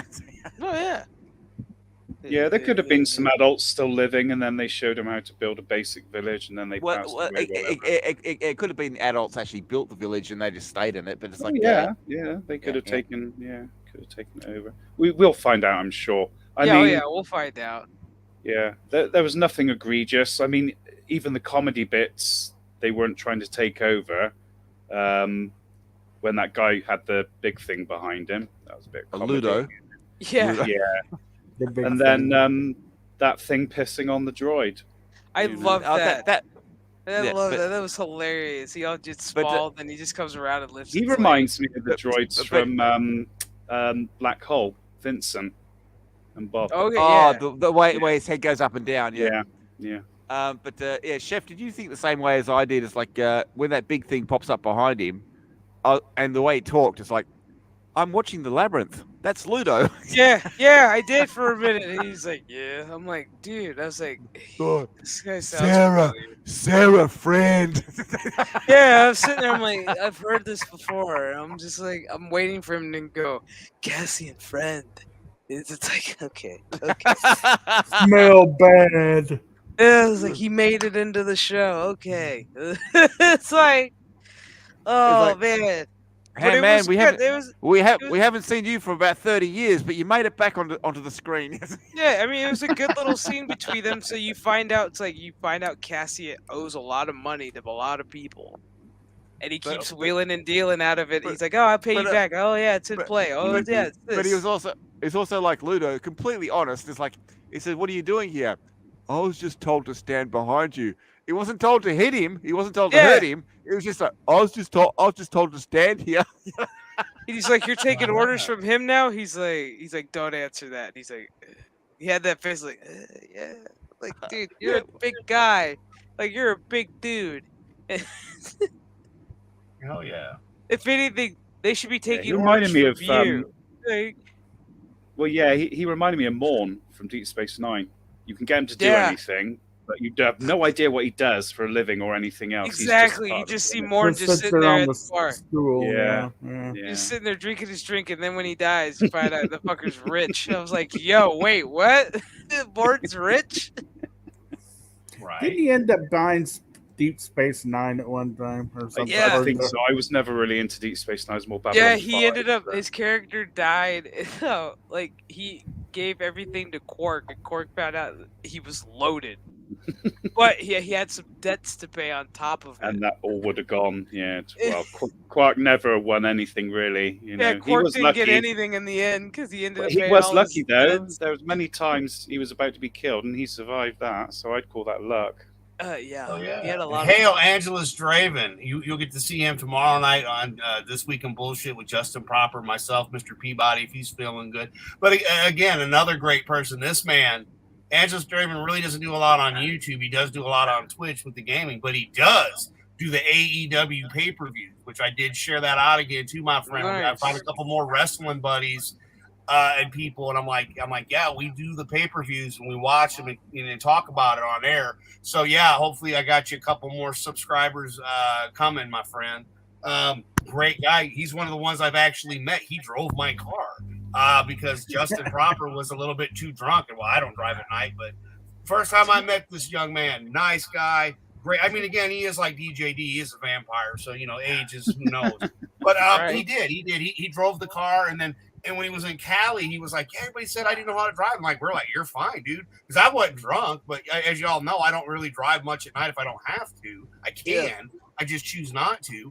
But yeah, and again, AngelousDraven, great guy, came out. I mean, we've been on streams and chatted and all that kind of stuff, but to get to meet each other, it was great. Like, he got to meet Tony. I haven't. I got to meet Etep. He hasn't. But I've got to meet Etep and Draven. And, so it's kind of like we're all making fun of everybody who got to meet who. But, of course, Mr. Etep Wokuian will be in Vegas and get to meet his co-host, Tony. So that's awesome. I was going to go see Mr. Draven here at the Horror Hound, but unfortunately I wasn't able to make it this year. Shit fell through. But we have talked about maybe finding something a little bit closer to in his neck of the woods to go hit some Comic-Cons and stuff. So, again, we are all making plans to do other things. At some point, I'm hoping to kidnap DL, and we're going to roll to Texas and make Raquel Super Saiyan Girl eat a real fucking chicken sandwich. Because and we're going to stream it because all she's ever had is McDonald's, and before that it was chicken nuggets. We're deadly serious on that. Yes, deadly serious. Okay, you work tomorrow night. All right, brother. All right, my bad. That's nothing. That's we keep telling her. If you have a real chicken sandwich, you're going to have a mouthgasm. Yeah. Like you're in Texas. Like, well, a real chicken sandwich. You're going right now to be she's spitting out feathers. Yep. Yeah, right now she's in Ohio, so it's all right because she's between places. They don't have chicken sandwiches up there, guys. Yeah, that's because I was going to meet up with her, and I've got Popeyes, and we've got all the other one, KFC and all that shit. So I thought we'd meet in an area and see what they had around there, and if I had to pick something up like Popeyes or Chick-fil-A because they don't have any around, well, sure, why not? And we were literally going to have a taste, cut them in half and everybody take a bite and all that kind of stuff, just something silly. And yeah, Popeyes is the bomb, dude. Especially with Chick-fil-A sauce, the mustard sauce. Their spicy chicken sandwich, man. I'd say Popeye's chicken is just. I saw a lot of fights happen over that fucking sandwich. It was great. It was great. Thank you, Popeyes. Yes. Yeah, continue, please. Every year. Especially when they ran out of the chicken. It's like, kidding, yeah. One of my Popeyes here in town ran out of it. I got like the second to last one, and it was epic because it was like some dude wanted 6 of them. They're like, we just ran out. I was like, oh shit, we about to see a fight. I was like, I gotta get out of here with my bag. You're like, how much you gonna pay me for this sandwich? Exactly. I was like, I gotta get out of here. I was like, I don't want nobody knowing what I got in this bag. We didn't have any riots here in Australia, but the fact is, Kentucky Fried Chicken ran out of chicken. How does that happen? That's your main base. We had that happen here in the town I'm living in. They ran out of freaking chicken. How do you run out of chicken? I don't know. You're a chicken restaurant. How do you run out of the product? Exactly. The product you're known to sell. How do you run out? Yes. That's when you look at the boss or whoever made the inventory that week for the truck, and you go, "So we're out of chicken, and you made the order." What? And now lettuce is so expensive. They were replacing it with cabbage. Yeah, people aren't going to fight for that. Yeah, I'm sorry. Lettuce and cabbage is way different. It's going to get worse, folks. They're going to starve us. Yeah. Oh, yeah. Holidays are right around the corner. We'll see how they fuck us.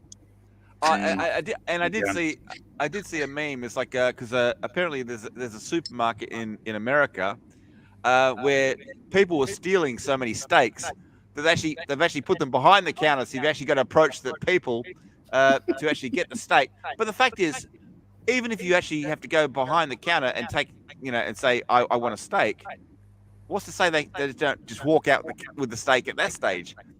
Do they yeah, pay but it? it's still harder than. I mean, we have security tags on things like our coffee, our steaks, stuff like that, high value foods that people steal all the time. Yeah. What the fuck? Yeah.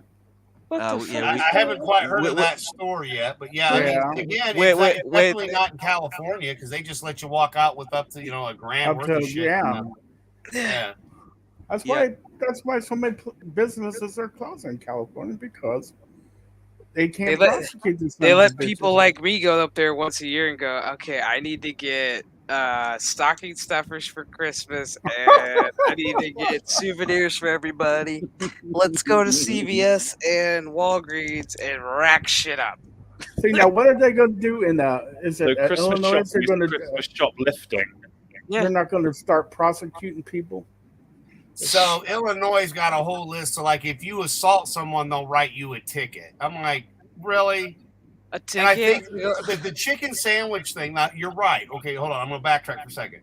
The person who ordered it fucked up, but I think it was more the corporation that purposely made it happen in the first place to all of the restaurants. Because how many times has a bigger corporation such as, let's say, KFC, where they're just like, hey, we're gonna send out X amount, but everybody's gonna run out, so everybody wants one. I actually think that was the plan.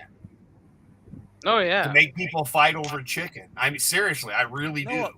Well, Well, here's the other thing. Is like the thing that happened in Australia, which happened in Western Australia, which was the girl attacked the woman that was pregnant, pushing a stroller, and they're charging her with robbery, not with grievous bodily harm. Like she jumped on her back and she was pounding her face and she was kicking her and everything like that. Didn't get her with the grievous bodily harm. They charged her with robbery. It's like, how the fuck does that work? I don't know. And then they don't understand when there's people like us that are like, with Negan, I'm here to take half your shit. It's because like, hey, look, if you're going to do that, if you're going to assault me, it's going to end and you're leaving in a body bag. I'm sorry. That's what's going to happen. So I like me better than you. That's for sure. Yeah. It's like, if you don't care about my life, I'm sorry. I really give no fucks about yours. So, and again, we're talking about a pregnant woman that already had another kid. And I saw that video, and that lady should have been. I'm sorry, fuck that bitch. She should have been drug out in the street and shot in the back of the head. Just put her down. That bitch. Fuck that. Apparently, somebody already did. It was a pregnant.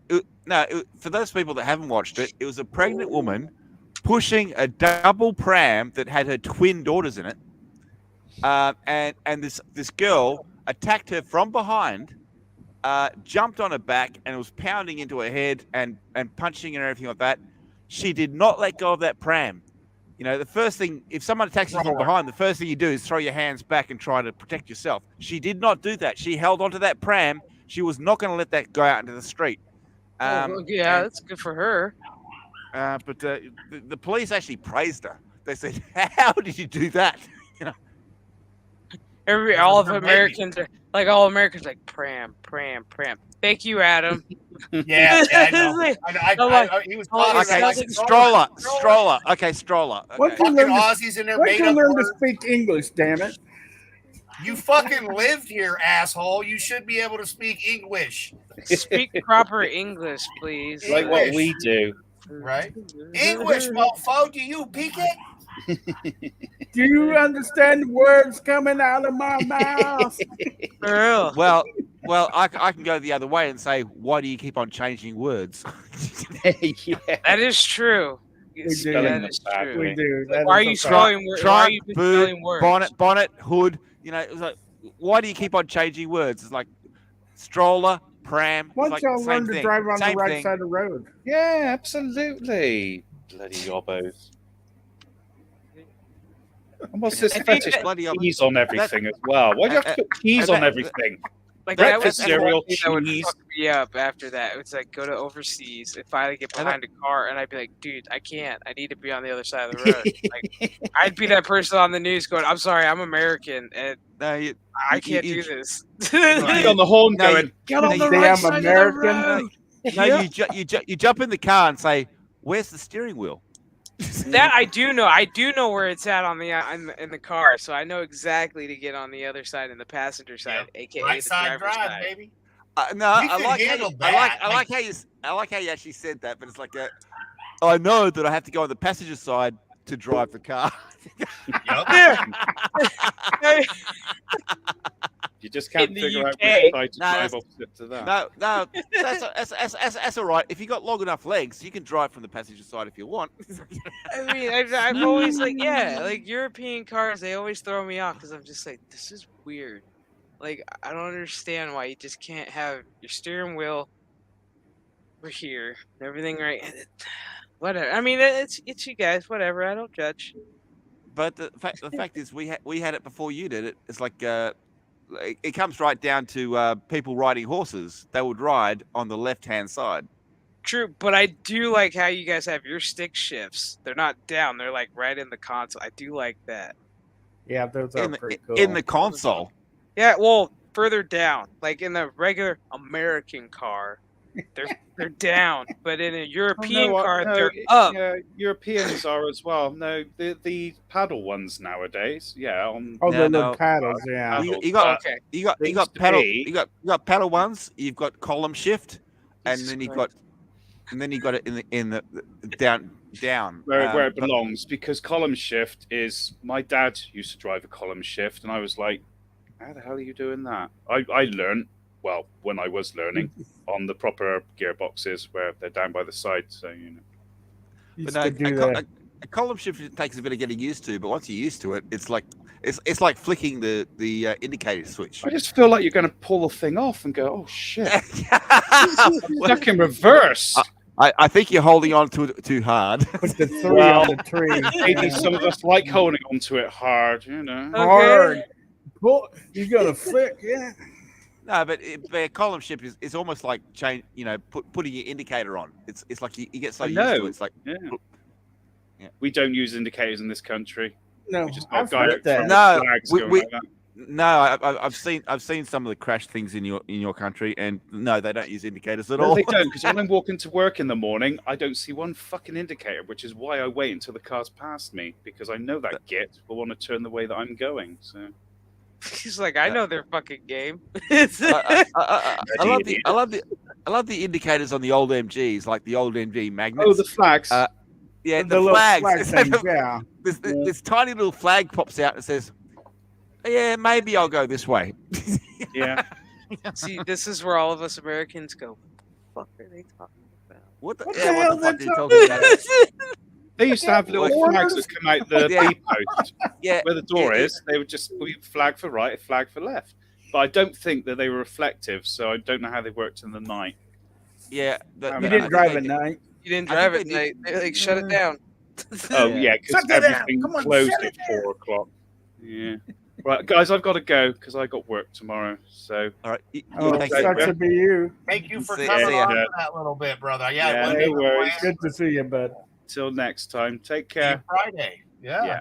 Ta-da. Have a good day at work. Friday. Ta-ta for now. That's right. He's like a day ahead of us, isn't he? He's 5 hours ahead of me, and then 8 for you. Yeah. Damn. And 7 hours behind me. Yeah. Already Thursday. Y'all just synchronized your times. Y'all go, oh man, daylight saving or something. Everybody set your watches. Well, it's like, with streaming with Jesse, he's like, I don't know what time it is. And I'm like, dude, okay, just remember the summer, you're 3 hours ahead of me. And then in the fall, you're 2 hours. And he's like, I can't remember that. And I'm like, I know. Well, I know. At the moment, it's 5:49 a.m. here. Well, like I said, on Thursday, you need to go to Thursday. daylight savings. That's what you on need a Thursday. On a Thursday, yeah. Daylight saving will save you all. For real. I love daylight savings. Well, even though Arizona doesn't do it, we don't do it. That's the only state that doesn't do it. I'm trying to might save be one or two more, but mostly Arizona. I'm trying to save the daylight for you. I'm just waiting. I'm waiting here in the morning to catch the sun, so you've got more sunlight. Yeah. Mm-hmm. No, it's a pretty nice day. It's cloudy, nice and cloudy. It's cloudy right here now. Like I'm enjoying it all day. My dog's been sleeping all day. It's been passed out. That's because your dog got into your liquor cabinet. No. It's when it rains, he's like super calm and relaxed. He doesn't care. He's a lazy pup. And can I say it's like if it's rain and thunder, he doesn't worry about it as long as you're not worried about it. No, he's really good to thunderstorms. I'm actually impressed. Yeah. He doesn't shake or anything. He goes to sleep, if anything. No, my dog used to do the same thing because it's like as far as the dog's concerned, if you're not concerned, he's not concerned. If you're concerned, that's when he arcs up. Yeah. Yeah. Like he just curls up and goes to sleep. Which one? Telling Joey to shut the fuck up. Oh, dude, that fucking dumb bitch. Dude, I can't with her. I fucking can't with Joy. I can't with her. She's stupid. She's fucking stupid. Hey, Chef, I know you've probably showed me before, but what kind of dog do you have? He's a Chihuahua pug. He's a little guy. Here, wake up. Come here. Oh, come on. Oh, sleeping, man. Come on. Yeah. You're supposed to let sleeping dogs lie. I know. He'll go back to sleep, see? Yeah, I know. I woke you up. Yeah. Night. Come on, man. I just had my ketamine. Pretty much. Like he'll go back. Still like to chew on your mic? Yes. Yeah. I don't think he's gonna break that habit, like ever. Well, hell, I at least remember. at least he's not chewing on an insulin pump. No, it's like Damn. he goes after my mic. He'll go after. What else he go after? He'll go after your beer if you let him. Yeah, he'll go after my beer if I let him. If I let him, he'll put his butt on camera. Yes. Just because, yeah, he's one of those. We've all seen his ass. Yeah, mine is like if I threw a tennis ball for my dog, he'd look at me as like, why did you throw that away? But if I kicked a ball like the size of a basketball, he'd go and grab it and he'd play soccer with it. Yeah. Yeah, this one he likes to play fetch. But if I threw a tennis ball, he'd be like, I'm not fetching that. You threw it away. You go get it. Go get it. Yeah. Yeah, no, he's like, whose poop are you picking up? Like we're working on, like when he brings it back, we're working on drop it. Oh, but he's getting it. He's almost got it to the point where it's like when he brings it back, it's like drop it. And he's like, nah. I'm like, no, you drop it, and then I throw it, and then he's like, you see how this works? Yeah. I bring you something, and you throw it away, and then I bring it back to you. It's like, why am I doing this? Yeah. But in the way, end, he knows he's gonna get a treat out of it, though. I never picked up my puppy's poop because he always shat in garden beds. Hey, there you go. That's a plus. Fertilizer. Somebody else's problem, right? I like it. I like it.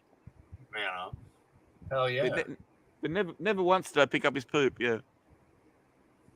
That's actually pretty damn good.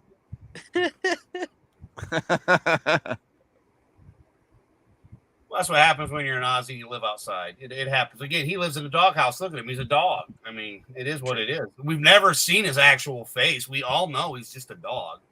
Right. As a matter of fact, we all know Australia doesn't actually exist. He's just a figment of all of our imagination. No, but again, it's and the other thing is I had to rotate the picture so it seemed the right way up. Yeah. Yep. Exactly. He's got that filter on because he's upside down with his propeller hat to keep him on the planet, but for us, he'd be upside down. So yeah. He's got that. David Applegate had that same filter too, so that it flipped us, so we were facing upside down or right side up for him as well, like you. So yes, again, another Aussie that we all know. But again, yeah, man, it's been years of fun with all of you, and again, I appreciate all of you that come in the chat. And come to all of our channels, and it doesn't matter if it's people on the panel, not on some of the people I was naming off earlier. Again, thank everybody, thank you, because it does make a big deal to all of us that we do this and you enjoy it. And again, we a lot of us do this anyway. So if it wasn't on air, oh well. But then again, with the power of positivity, man, let's put our stuff out there and have these conversations and have this kind of fun. We have other channels. You can go check out Drew, Supreme Heretic. He kind of does more of the political spectrum. That's where we got Janet from Another Planet from, and Walt, Stephen Walt. Walt, love Drew. Show Drew some love. Drew's a great guy. And everybody out there is like, if you see Adam's parcel going past, stop the guy taking the parcel and point him to Indiana. It's like, it's over that way.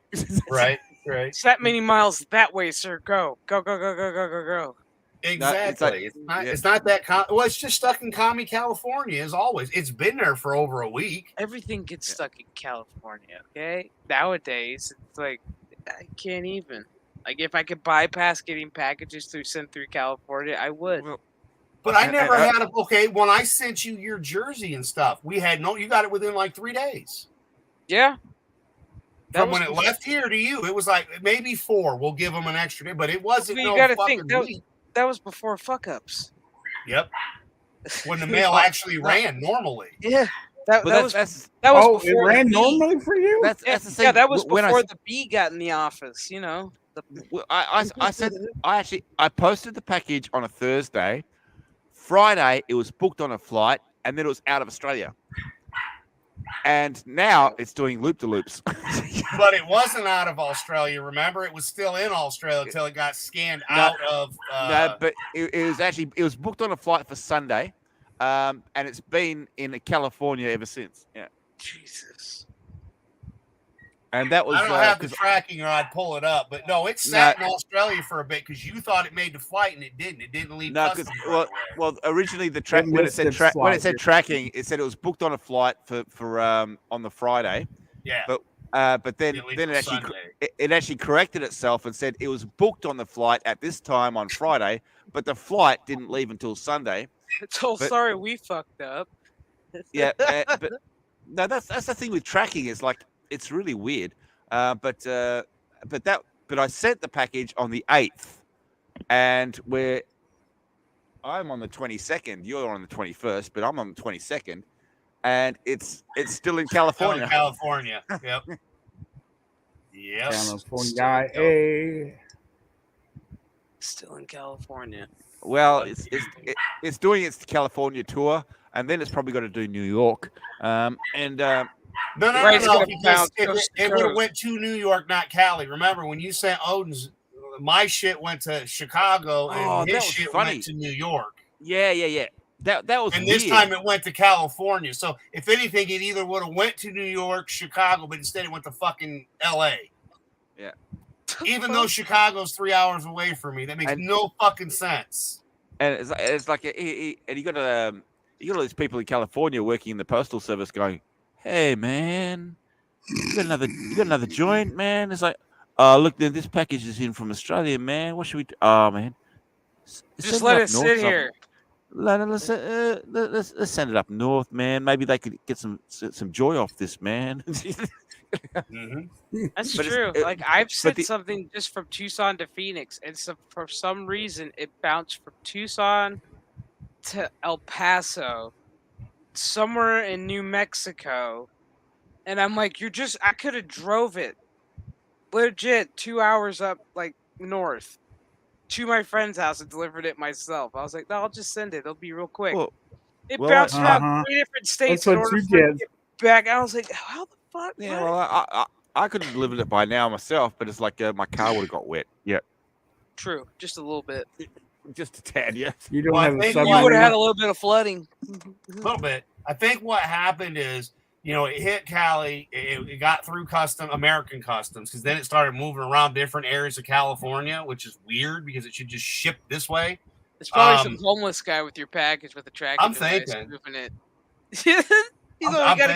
We got to keep it moving to make it look like we're doing No, they sent it to the airport, and they put it on the plane, and the pilot said, "Oh man, I'm too wasted to fly. You have to send it to someone else." Hey, Laszlo. Sorry, Adam. What were you going to say? Oh well, it's not been scanned since the 19th. Like it says, it's on its way. So I don't think it'll get scanned again until it hits, I don't know, whatever state it goes through next. So let's see, it left California, so it'll probably get picked up in Arizona next. It'll get picked up in Arizona next. If it ends up in Tucson, it's like I'll just pick it up and just take it my damn self. Like, screw this, I'll deliver this shit. It's like I could take some time off of work. Look, I'll be back. It's like shit. I could do it this week. Colts play at home this week. You kidding me? I could do it this weekend. Well, that was the weird thing, because like on Tuesday, I received 2 packages. Right, one package they told me was going to arrive, so I was ready for one package. Both packages arrived on the same day, but different carriers. So one package I got handed to me. The second package, they came into the property and dropped it off on the front doorstep. And then the next day, the gate was open, because we've got a full gate at the front of the house. The gate was open, and they couldn't be bothered walking up to the house or anything like that. They straight away put a slip into the mailbox saying it's at the post office. For Pete's sake. That's not for me. That was for Dan. So I sent a message to Dan and said they didn't even try to drop off your package. Yeah, they didn't even try.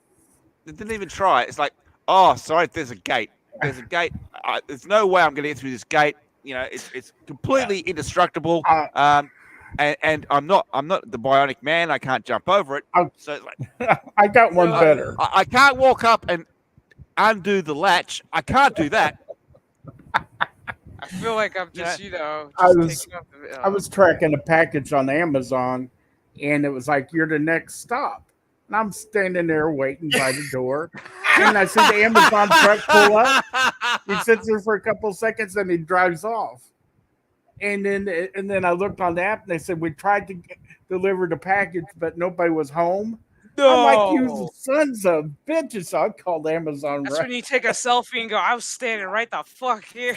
I But called there's Amazon your truck and I was. leaving. There's your truck leaving, you dipshit. They said, do you want us to deliver it tomorrow? I said, fuck no, give me my money back.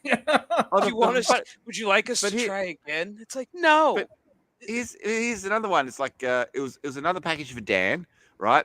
The guy walked into the property. He got past the gate. He unlatched the gate. He walked into the property. He walked all the way up because he saw the notice on the front door that says, "Don't deliver packages here. Take them to the back thing." And the guy walked up. He threw the package at my door. He didn't knock on the door and say, "Do you want a package?" He threw the package at my door. It hit my door.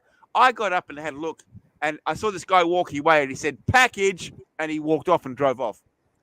Oh, see, that's when somebody would have saw me running after him going, I got a package for you right here. My fist behind your head. Like, motherfucker. I got food for your like, ass. throw my shit again. Throw my shit again at my door. See what happens.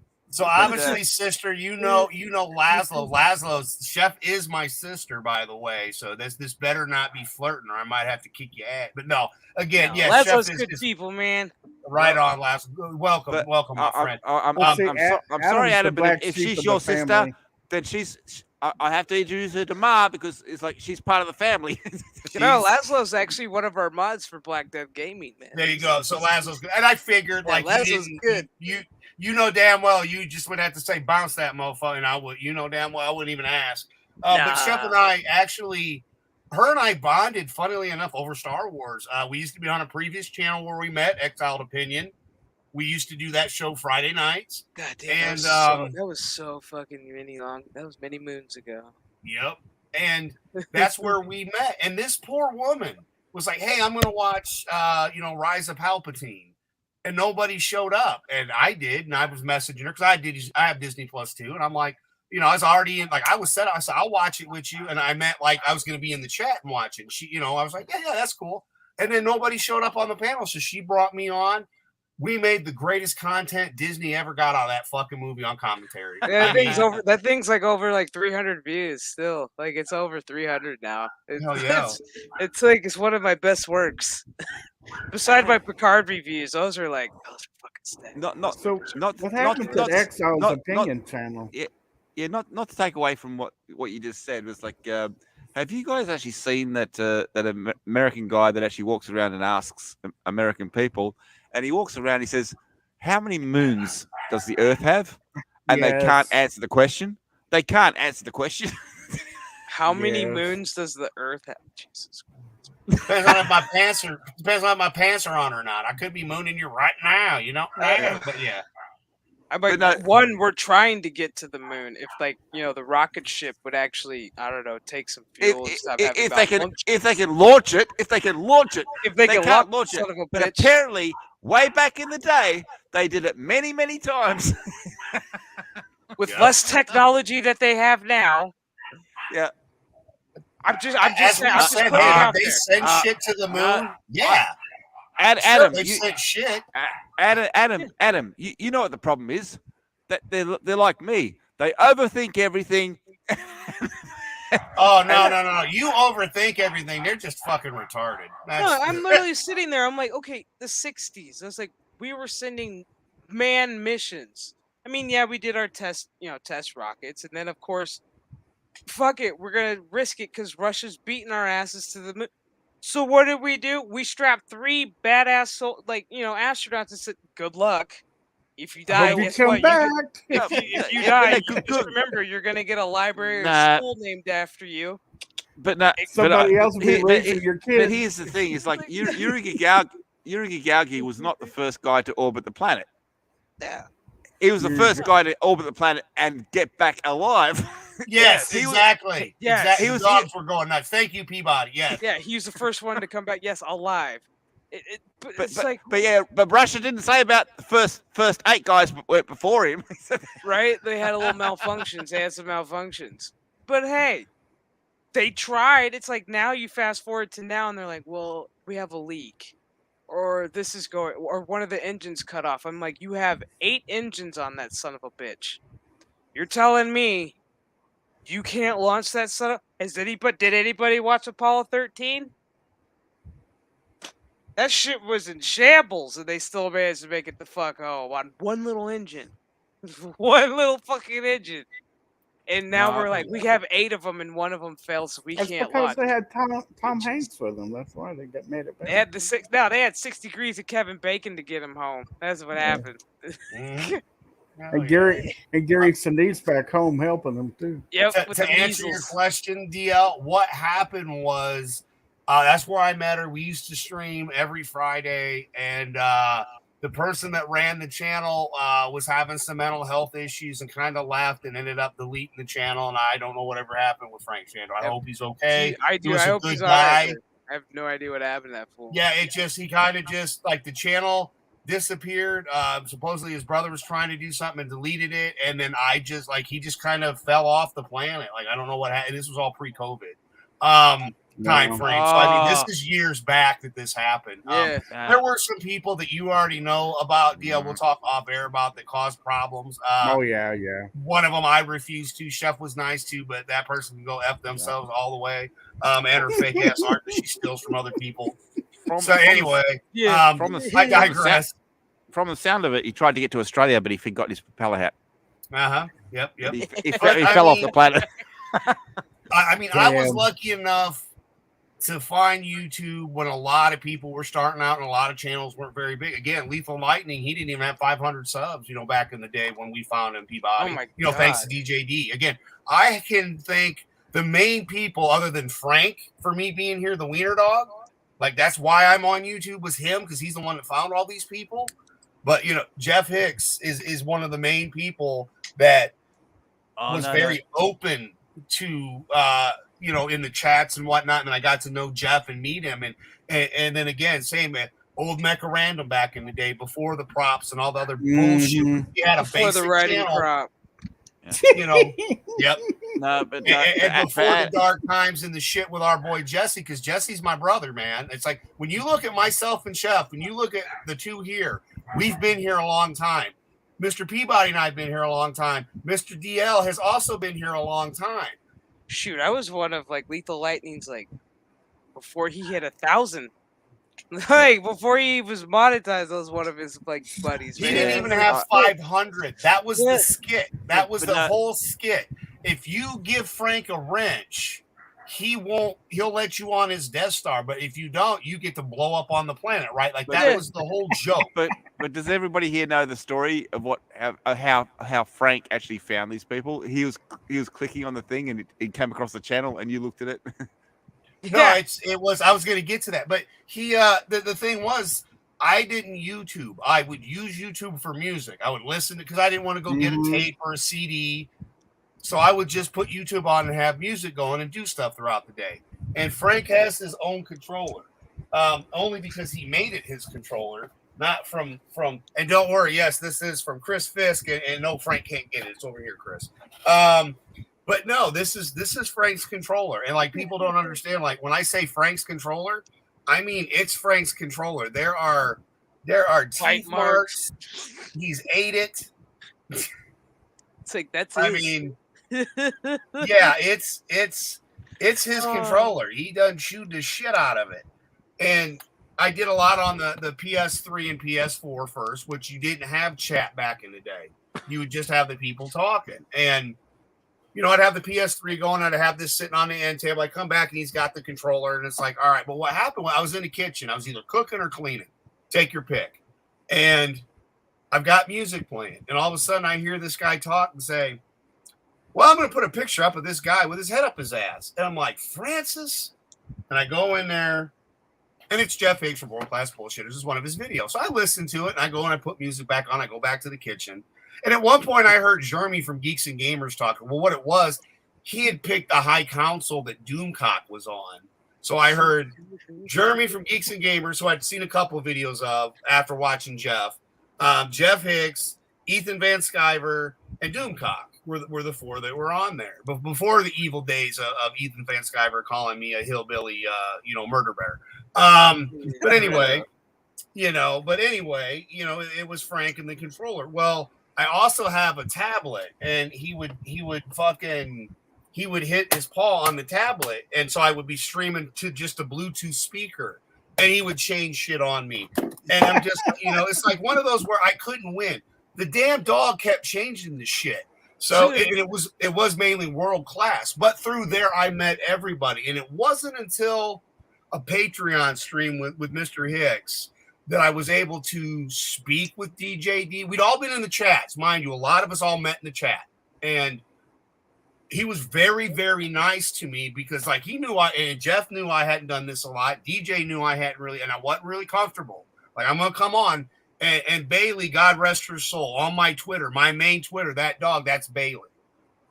I went and met Jeff for my birthday, my birthday, and on September 4th, my daughter's birthday, the dog that we had picked out together that was pregnant with 5 babies worth $6,000 each died during surgery of complications and whatnot, along with all the puppies. I was devastated. Peabody, you remember this. You were with me for this. And again, this is one of the time frames where I'd learned Discord because of Odin's movie blog. This is a little bit further, But again, I had never streamed. And this is where you found out who people care and don't real fast when you're newer to YouTube, because there were people that reached out that somewhat knew me, and then anybody that heard it. Tina Beebe, Stephanie B, great women on Odin's movie blog. They've got their own stuff that they're doing. Was Talk Nuts or Nuts Super. I'm sorry. I apologize, ladies. I can't remember what it is. But they've got a show they do together. Mr. Peabody and I know them from the chat, from the hours and days and months and years we spent on Odin's movie blog, And again, we don't have any problems with Odin. We have nothing against Odin. We just weren't Friday Night Tights people. And again, nothing against anybody that is, but Mr. Peabody and I the show wasn't for us. It wasn't something that we didn't like it, and we didn't have any problem with the guys. But I seem to get a lot of hate when that whole Gary thing happened. And for no reason, I wasn't there. I didn't have anything to do with it. But apparently a comment I made, anybody that knows who I am knows that Brandon Moist was a big part with me in doing a lot of stuff. Moist Vision Eats. The stuff's still there. Yeah. Brandon passed away a couple years ago. He's one of my best friends. I think I won't cry this time. I might not Peabody it up. Let's see. But I miss my friend. And I got new friends. And Peabody was one of them. Chef's another one. And DL, of course. Even before he was DL, I knew what his name was. It was by his real name. So, I've known DL for a long time.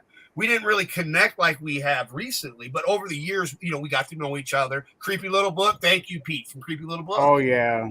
If it weren't for Pete for Creepy Little Book, yesterday was his birthday. Yes, it was. And again, I wanted to bring that up. Of course, see what I'm saying? We all know. That's how we all know each other. He's having surgery on Friday. I know.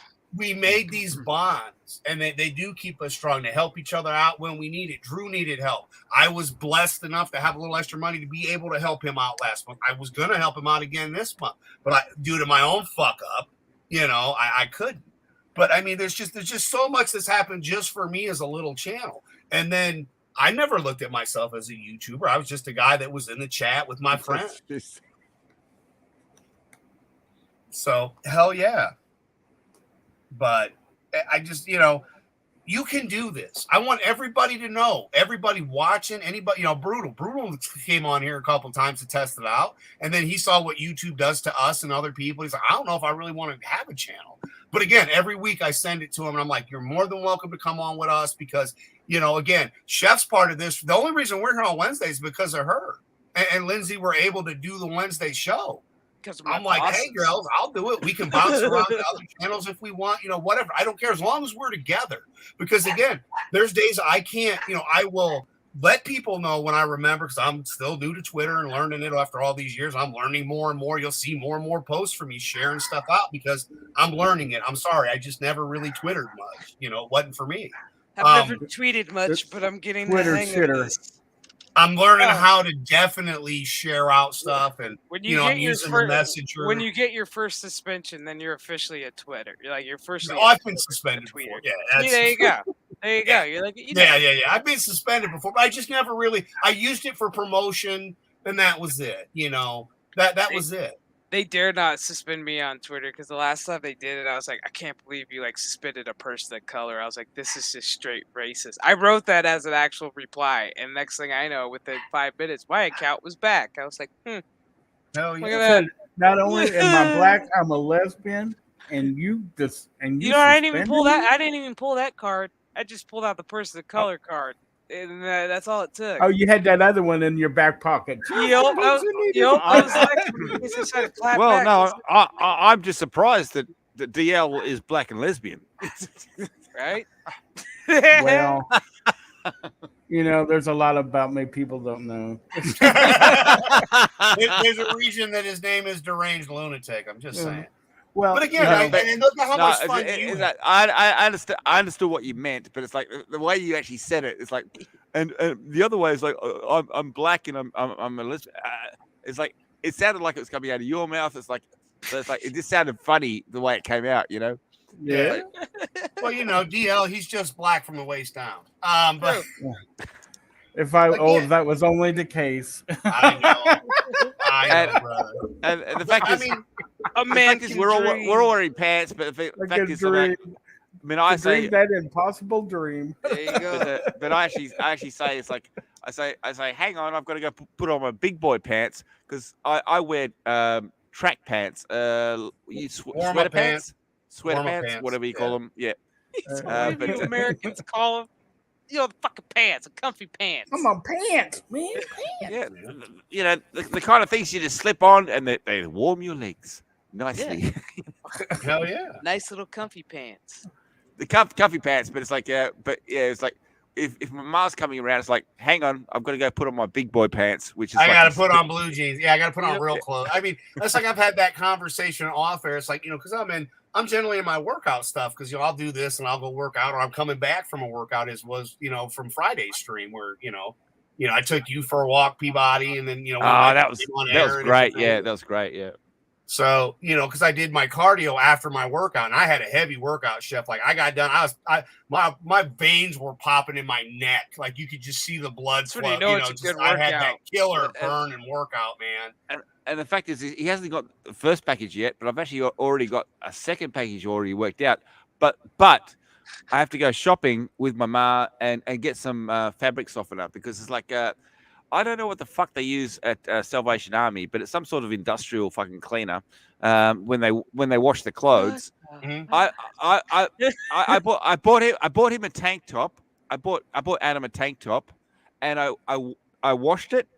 I hung it on the line. It was hanging in the open air in the sun, and it dried. And I smelt it, and it's like I can still smell Salvation Army on it. So I put it in the washing again, and and I did the same thing, and it still smells like Salvation Army. It's like no, it can't smell like this when I said it to him because everything in the package is everything in the box is going to smell like this. And he's not going to want to eat anything. He's going to say, I'm not eating this shit. It smells like fucking Salvation Army. These are Salvation Army Tim Tams. Well, again, like I told you, I buy stuff secondhand. We got secondhand shop. We've got Goodwill, St. Vincent de Paul. I'm okay with secondhand stuff. I buy secondhand. Hold on, Paul. Hold on. So is she. The jersey I got hers technically secondhand because it was mine first. Yeah. And there's no chef. It's hanging up. Yeah. I prefer the secondhand stuff because they've already gone through the starch shit and it's softer and it's easier to wear. But it's like I've had this happen before, but not to this extent. It's like I don't know what kind of industrial cleaner they use, but it's like but I washed I put your stuff in with my washing, right? Everything I put in that wash smells like Salvation Army, and it wasn't Salvation Army stuff. I think we figured it out. You said you washed it with your clothes, and your clothes are from Salvation Army. There you go. It's just the Salvation clothes smell like shit. No, the clothes that I put in it were new clothes. But it doesn't matter. It's trying to make everything always smell Salvation Army. New, used, old, doesn't matter. Like from here on out, your washing machine, everything will smell. I just want to make sure that that when you walk down the street, people can smell you and say, "It's okay, buddy. I shop at Salvation Army too." Yeah, exactly. Smells like Australia. That's how I look at it. But yeah, I mean that's the thing. Like when Chef and I bonded, it's as silly as something as the Minions, right? Like I had the little Minion Tic Tacs when you couldn't find them, and I had all 3 Yeah, Minions. I still have them. I still have them intact. As I do too. Like I've got a set, and I gave her the second set. And again, it's one of those like people that know me. When you become really somebody that's a part of the family, we try to send gifts when we can, but we always stay in contact. Happy birthday, Merry Christmas. Like we do talk outside of YouTube. Almost all of us do, and we all do care for each other. We try to, DL, he was having a hard time. He never heard of microwavable pork rinds. So I sent him. But he loved them. He loved them. Yes, I did. Those are awesome. The stuff I've sent Jez, the stuff I've sent Brent. As far as I know, there's not a problem between me and Jez, but I don't know. I haven't heard from him in forever, and it is what it is. I hope to hear from him soon because I've got his birthday presents heading out pretty soon, and I miss my friend, but I don't know what's going on in his world. But again, it's no different than like DL the other day. We were having old man talk. It was just you and me. Normally it's me and Peabody having old man talk, or all 3 of us having old man talk. And you bring in Forbin and you got the 4 of us. And the only other guy that fits in is Chef, but she's not old. She's young, but she'd fit right in that group of us all talking about shit. She'd be like, my fucking elbow. And also, looking at the chat. Fuck, right now it's my fucking back. It's like my lower back. Now it's your back.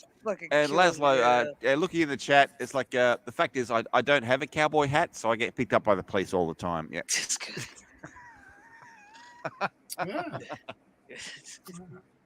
We gotta get this guy a cowboy hat.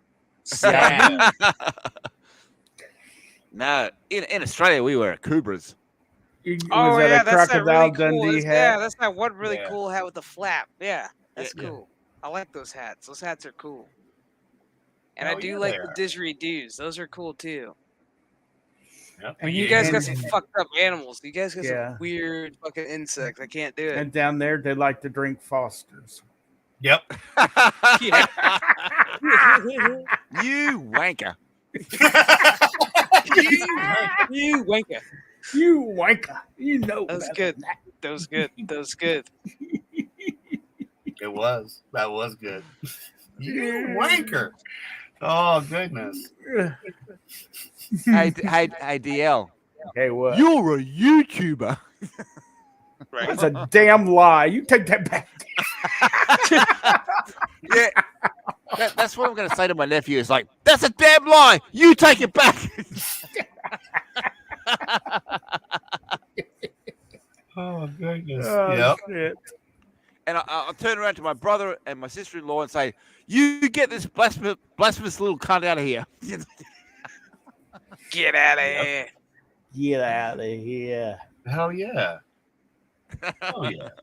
That's not a knife. No, this is a knife. Love that movie. It's a good movie. I don't care what anybody says. I have no problems with that movie. Chef, did you get through Cobra Kai?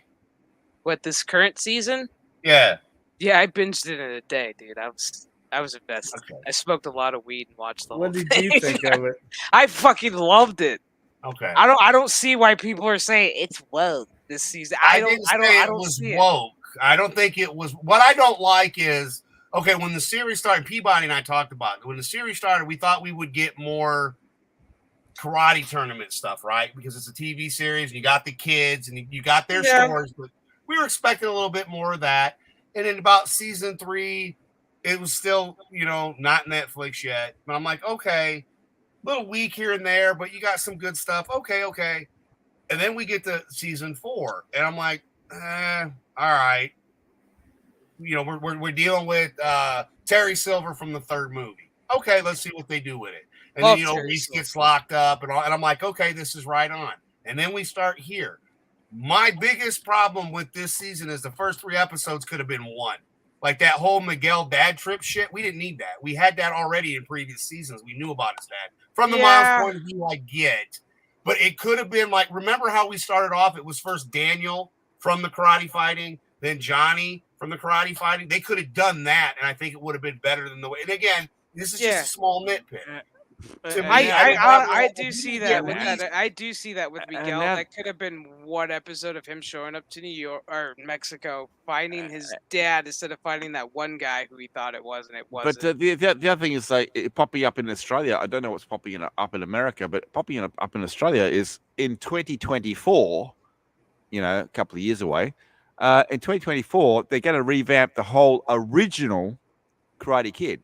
Well, they've already did that. It didn't work. Well, they're supposed to have a movie next year of a Karate Kid, but it's not Cobra Kai related at any point in time. And it'll fail. Because Cobra Kai, I was like, why would you do that when you've got these kids right now of Cobra Kai? That's the whole thing. It's like they're saying they're bringing back the original Karate Kid, right? And so and the image obviously, yeah.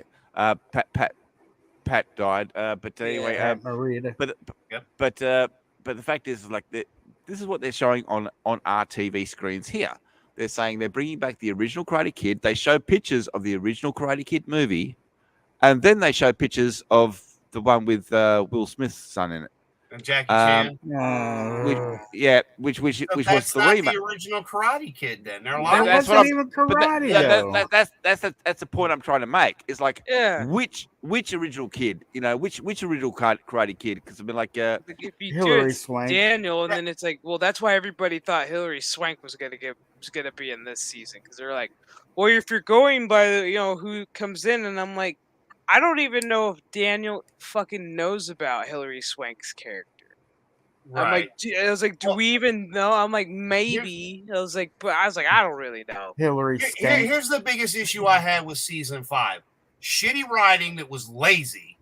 I'm sorry, but the fact that the reason he beats him is because he uses shit from the third fucking movie, like he ain't gonna remember that shit.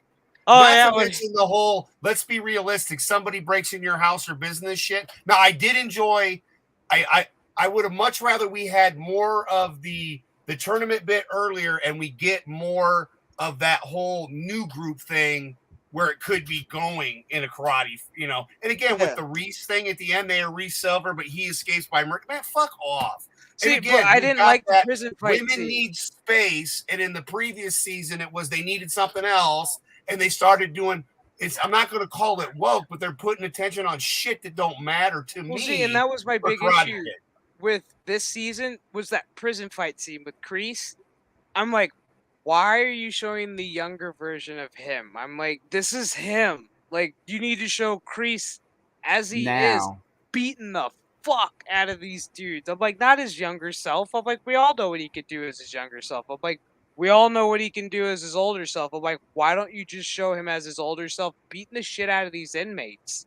Yep. That was my one thing I didn't really like. His self is how I took it, though. Like, yeah, I mean, I get it. As we all pretty much probably, he's just as himself and seeing himself. Yeah. Like, I got the metaphor. It's like they could have had maybe a glimpse of him as his younger self, and then have him fucking go ape shit. But I was like, okay, I get it. I'd say in the chair, he's the child. He's being talked to by this lady like all the others. And then when he goes out, it's him, and you just see him. I'm a great, he's beating the shit. Which I like that scene with him and his therapist, how he's going through character for character, breaking down his shit. And I was like, okay. I was like, he's getting real.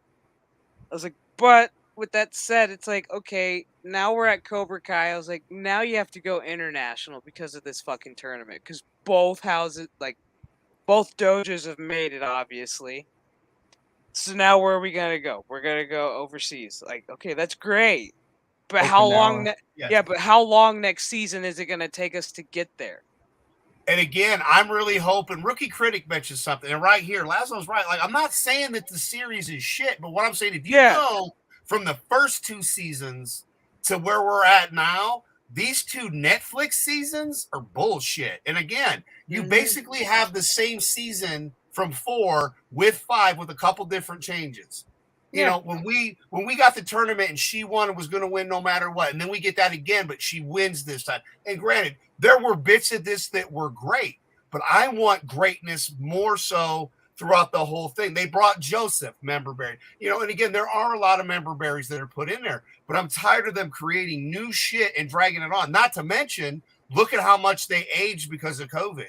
Like, you can't say these are kids in school anymore.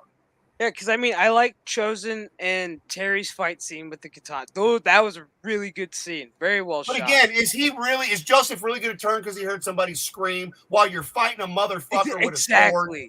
That was my big thing. Bullshit, He heard somebody scream, and I was like, dude, that brings up like the brand new Scream movie, for instance. Yep. Dewey hears a phone ring, and he fucking looks down. I'm like, dude, you realize that's what killed people a long time ago. Like, he already knew, but yet he looked at his phone and gets knifed in the back. I was like, this is bullshit. I'm like, I'm sorry. The same way with that fight. I'm like, you hear somebody scream, you're not gonna look, because if you look, you just took your eye off the opponent, and that opponent can straight up just slice and dice you real fucking quick. Like, it's the little things that I found this season that were just. It's been the last two for me. Oh, yeah, the last two for me, but it's little thing. Again, I'm not knocking the series, but when you start off that strong here on YouTube and then go to Netflix and you're pussing out the last 2 seasons, in my opinion, again, I still like the series, but if they're going to keep this up, I'm done, because I'm not going to watch. It feels like I'm watching Dragon Ball Z, 16 episodes to get through the tournament. And I was really hoping for this international tournament to be the focus point, so we'd have more fighting. And then again, I enjoyed the fact that Johnny and Daniel are together. It's like, it's both. It's not one or the other. It's both. We're together. We're united. We are, Tiger Claw and Miyagi-Do. Because I don't want Johnny to be Miyagi-Do. Fuck no. No. So, no, he needs to stay with Eagle Fang. Yeah, we all know he's going to stay with Eagle Fang. Because I mean, it's just like the little thing. I said, okay, when that episode they explained why Kreese was just like gung ho about making Cobra Kai international, all because of that fucking tournament that Kreese told him we're not ready. I said, okay, now that we know that is the goal, why aren't we going there? Why aren't we seeing him switch up? Like, why aren't we seeing him go to tournaments? Like, he's taking and have more tournaments in this season to go to that tournament. And then it's like Danny catches wind that, oh, there's an international tournament. Well, I gotta get Miyagi-Do and I gotta go fucking talk. Like, that would have been the best fucking twist on that episode. Stingray, I love you, but you really didn't need to be in this season. No. Like, I get it. Like, okay, you got your ass beat and you lied. Okay. Boo fucking who, and you got a kick-ass car at a really great house. Great. But he really didn't have to be in there. That episode was just kind of pointless when they all kind of confronted him at the D&D, and I'm like, so you're going to make it like a D&D game where you're going to tell a quote-unquote story. And I'm like, I mean, him beating up the littler kids was funny when they're like, I'm not going to hit kids. Oh, I got this. Like, I will say, like, if we would have had that, like, we only needed this much of him, right? Like, the bit with the kids talking to him, I was okay with that. Like, And he can't say, because if he says, then of course Ponytail is going to sue the shit out of him and kill him. Let's be honest. He's just going to kill his ass. He already kicked the shit out of him in the previous episodes, But I just, again, there was just a lot of stuff that they put more focus on that didn't need to be there, in my opinion. We could have had more for the length that we had to wait for this shit. And again, you can't say these kids are, what are they, seniors now in season 5?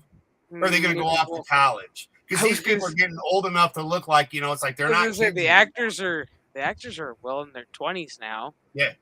And I'm like, so it's, I get there's a time jump, but it's like, okay, you have Johnny who's getting ready to be a dad again, and I'm like, and yet you're not going to grab a sword while fighting these ninja motherfuckers that they barely could beat one. That's what got me. It's like he's getting his ass beat, and then it's like the picture of the sonogram falls out, and I get that. I get that. I'm like, okay, he's fighting for something more than himself. We all get it. I got that. I was like, but it made him a bitch. Like, cool. I'm sorry, I looked at him as a bitch. But I was like, but that also makes him weak, because that's not who Johnny is. I was like, Johnny's the bad boy. Johnny don't give a fuck.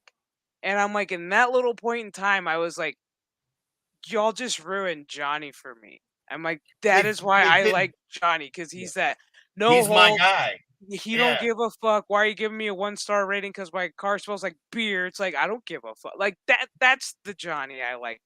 When he sees the sonogram, I was like, okay, I get it. You're fighting for something more than yourself. I'm like, but you look a little weak to me right now, and you're not supposed to. It felt I'm previous seasons they've been bitching him down too to do what we're talking yeah, about. it felt like they were made him physically weak. beating him down until it's like, I'm sorry, Matt Barnes back here high on cocaine looks stronger than you. Chosen looks a hell of a lot stronger than you. And he's old as fuck. And he's old as fuck. And I'm like, and I more props to Chosen. I like Chosen. I like Joseph. I like Joseph. I mean, you know, I liked for his being little in joke at the end when he survived and his back's all fucked up and he's like, it's just a flesh wound. I was like, dude. I was like, dude, your shit is fucked. And you're saying, I'll be all right. Like, well, when he got Daniel and he did the nose thing to him, and of course it's a member berry. It's for the fans. That's okay though. Yeah. There's nothing wrong with that. We saw these movies. Hell, I saw that movie with my grandmother who's no longer with us. Because like even when they were doing the trials and like Johnny's trying to reason with the guy who's gonna get him in, and he starts quoting Rocky, and he's like, "This guy gets it." Because I was just like, "Dude," I was like, "Johnny understands what it means to get in here." Danny's more of like, Miyagi-Do needs to go. He's straightforward. Johnny finds that, okay, this guy looks like a Drago fan, so let's see if I pull a little thing from Rocky if he understands. And he got the references, and I said, well, Johnny just got Miyagi-Do and Eagle Fang into this tournament without Danny even trying. Yep. And I'm like, Danny became a total bitch this season. It was just kind of like a little kid on a temper tantrum. Like, it's me, me, me, me, me. Like, I closed Miyagi-Do now. It's me, me, me, me, me. Terry's after me, me, me, me, me. And I'm like, dude, I can't. And again, him like tripping over the trees and the shit with his wife and him being all paranoid that he's going to do something. Like, that shit wouldn't be Daniel LaRusso, for fuck's sake. I call bullshit. Yeah. He's a successful businessman that started from nothing and worked his way up. He ain't going to fall in for that shit. Yeah. And I mean, every time he would get in front of like Terry, he was just like, I'm like, why are you building yourself so up? I'm like, dude, you need to break it down like back to like season 2, Danny LaRusso.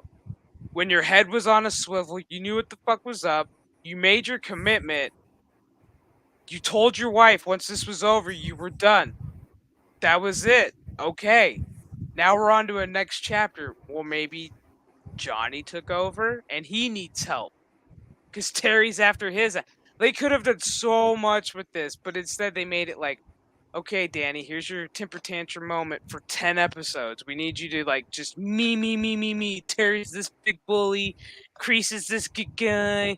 I'm going to get mine. I'm going to wear my big boy pants and my little fucking tight shirt, my fucking tie. And it's like, dude, no. Them getting drunk and getting stuck in the limo was great. That was when awesome. LaRusso, when they take off and he's walking and the 3 guys get out of the truck, like, and the fact they didn't let him fight, I am happy for that. Because I was excited. He should have got his ass kicked being drunk. I don't give a fuck. Drunk people get their asses kicked. Yeah. I mean, you saw it. Chosen got his ass beat because he's drunk. Johnny got his ass. He's fucked up. The other fucking guy, what was his name? From Mike Barnes, he got his ass. He's high on coke. He got knocked the fuck out. He got knocked the fuck out. And I'm like, okay. I'm like, if Danny was there, he would have got fucking killed on sight. He would have got his neck snapped. Which I was like, honestly, he was fine. It's like, and you call his wife, and his wife's like, hang on, let's go get Stingray. I'm like, what the fuck? Stingray rolls up in his fucking thing with the whole Terminator, come with me if you want to live. It's like, dude, get the fuck out of here. That wasn't even needed. Again, it does pay. In my opinion, that part pays off only because if we didn't have like all the other shit with him, this would be okay because again, he's there and then he's gonna go fight those kids, so Danny ain't got to. So like, if you take it in that concept, just as this, because we were already talking about taking the other shit out because we didn't like it, then that would play off better. But other than that, we didn't need it. Because even when you said when they're at the dojo and he's going after, he's remembering everything that he learned that Terry he caught him, and I'm like, okay, I get it if you've never seen a Karate Kid film, why you hear that overture of like step 1, step 2, step 3. I get it. But damn it, Really? You didn't see your own moves coming? Yeah. Like, you didn't even see your own... That's what got me. I'm like, shit that you trained him to do the silver way, and you're going to get your ass kicked by a guy you've tormented your whole life. And that's the one thing that was like, that was my big question mark. I said, he's fucked up, and yet he beat your ass. Like, no. I can't really comment. I can't really comment on the later seasons of Cobra Kai because apparently I've only seen 2. I haven't been available to watch any other seasons. But when you talk about a drunk person fighting, it's like you talk about the same era that Kickboxer came out, and in the training of Kickboxer, is it Jean-Claude Van Damme? In the training of his character, the guy got him drunk and forced him to fight while he was drunk. Yeah. But for karate, think about it, like the Miyagi-Do way, you're not drunk. Like, he's just out there getting drunk. They're all celebrating, and then they're going to go do something stupid. Daniel was right. That was a horrible idea. It's great because they're not going to see it coming. No, we all need to go sleep it off, yo. Yeah, I mean, I agreed with Danny at that point because he's drunk, but he's also thinking rational, going, we're drunk. We got to sleep this off and, like, come back with our head on a swivel. And then the rest of the boys are just like, fuck you. You're a pussy. We're going to go get our asses beat and come out on top. But I think it also comes back to the original karate movies, which is like karate is for defense only. Yeah. Mm-hmm. Except for, again, Cobra Kai is different. It's attack first. So, I mean, that's what made that work so well. Strike first, yeah. Yep. Yeah. So, and again, we're not knocking the series. We do enjoy it. This is just the things that we didn't like. And that's why I had these conversations and people get pissy with me because I'm like, I think it's lazy writing. I think it's this. And they're like, well, I haven't watched it all. And I'm like, go back and watch season 1. Watch it all the way through and you'll see what I'm talking about. It's changed. Because we already had this conversation. It's like, and we thought they could do so much more than what they did. But as I said, I was excited when they got on Netflix. I was like, they're gonna have a bigger budget. They're gonna be able to do what they want. I'm like, within whatever, and I'm like, episodes will be great. It's like ever since they hit Netflix, it's like I feel like they have to tote that Netflix line of like, you can do this, but you can't say this, or you can show this, but you can't do this, and it's like push pull. It's like if you need to go back on YouTube, go back on fucking YouTube. They had a lot more better. They had a lot better videos. They had a lot more viewership on YouTube. Yep, it's the best thing YouTube ever did. I feel because it's just I liked it. I like it. I think there is a lot of member berries and whatnot, but not in a negative member berry. Like they're not doing member berries to fix what they fucked up. It's because again, as the music plays and you hear when he's been in Okinawa and it reminds you of Pat. We all miss Pat. Come on, man, Mr. Miyagi. I mean, I remember. I do like when they have the little overtures of him like repeating stuff like from Karate Kid Part 1, 2, and 3. It's like I do like that. I said that's a nice homage to Pat. I was like, because if he was alive and he was able to do this show, holy fuck, this show would be even fucking better. Have Daniel with right next to Johnny and fucking his sensei and them looking at each other again like after all these old years. It's like, oh man. Yeah. It's just one of those. It's just like, dude, if Pat was still alive, I'm like, I thought about it. I said, if Pat was still alive, I said this show would be like fucking above and beyond. I was like, because he's gonna bring it every fucking episode. I was like, as old as he is, or if he was still around. But but I do like I do like their little things that they do for him in honor of him, like his tombstone, and then you hear his voice every once in a while, or you see a little clip from the movie, or it's like, okay, cool. When LaRusso's daughter was getting her ass kicked in the fucking gym after getting her ass kicked the first time, and she's defending herself, and it takes her, obviously she sees the picture knocked down, and then then she finally gets herself back and fights and whatnot. It's like, okay, and again, there's so much good in this series. There really is. Like, again, when I start talking negative, though, I get people yelling at me. I'm like, you don't even know what I'm talking. I'm not saying it's woke. Yeah, there's wokeness in it. So what? So what you're saying is Mr. Miyagi is a Force ghost. Pretty much. Well, I think that's why we got Joseph more so, though. You know, I almost think that if Pat was alive, it would be different. And so adding Joseph in with the Miyagi-Do and the family and everything, and again, look at his arc from being a villain to where he is now, and how it shows him cheating with the sandbag. And it's like, if you remember, it's like he wanted to kill Danny the first time he met. They both met, and I was like, because Danny did that funny fucking move and honked his nose. He's like, honk. Because the fight was to the death, and he had him down, and he's getting ready to do it, and he just goes, honk, and then he just, collapses. And then he leaves him. Yep. And so he was embarrassed. It's like, so now it's kind of cool to see him full circle, where he's actually, that whole scene, what was it? Was it last season or 2 seasons ago when Danny went to Okinawa?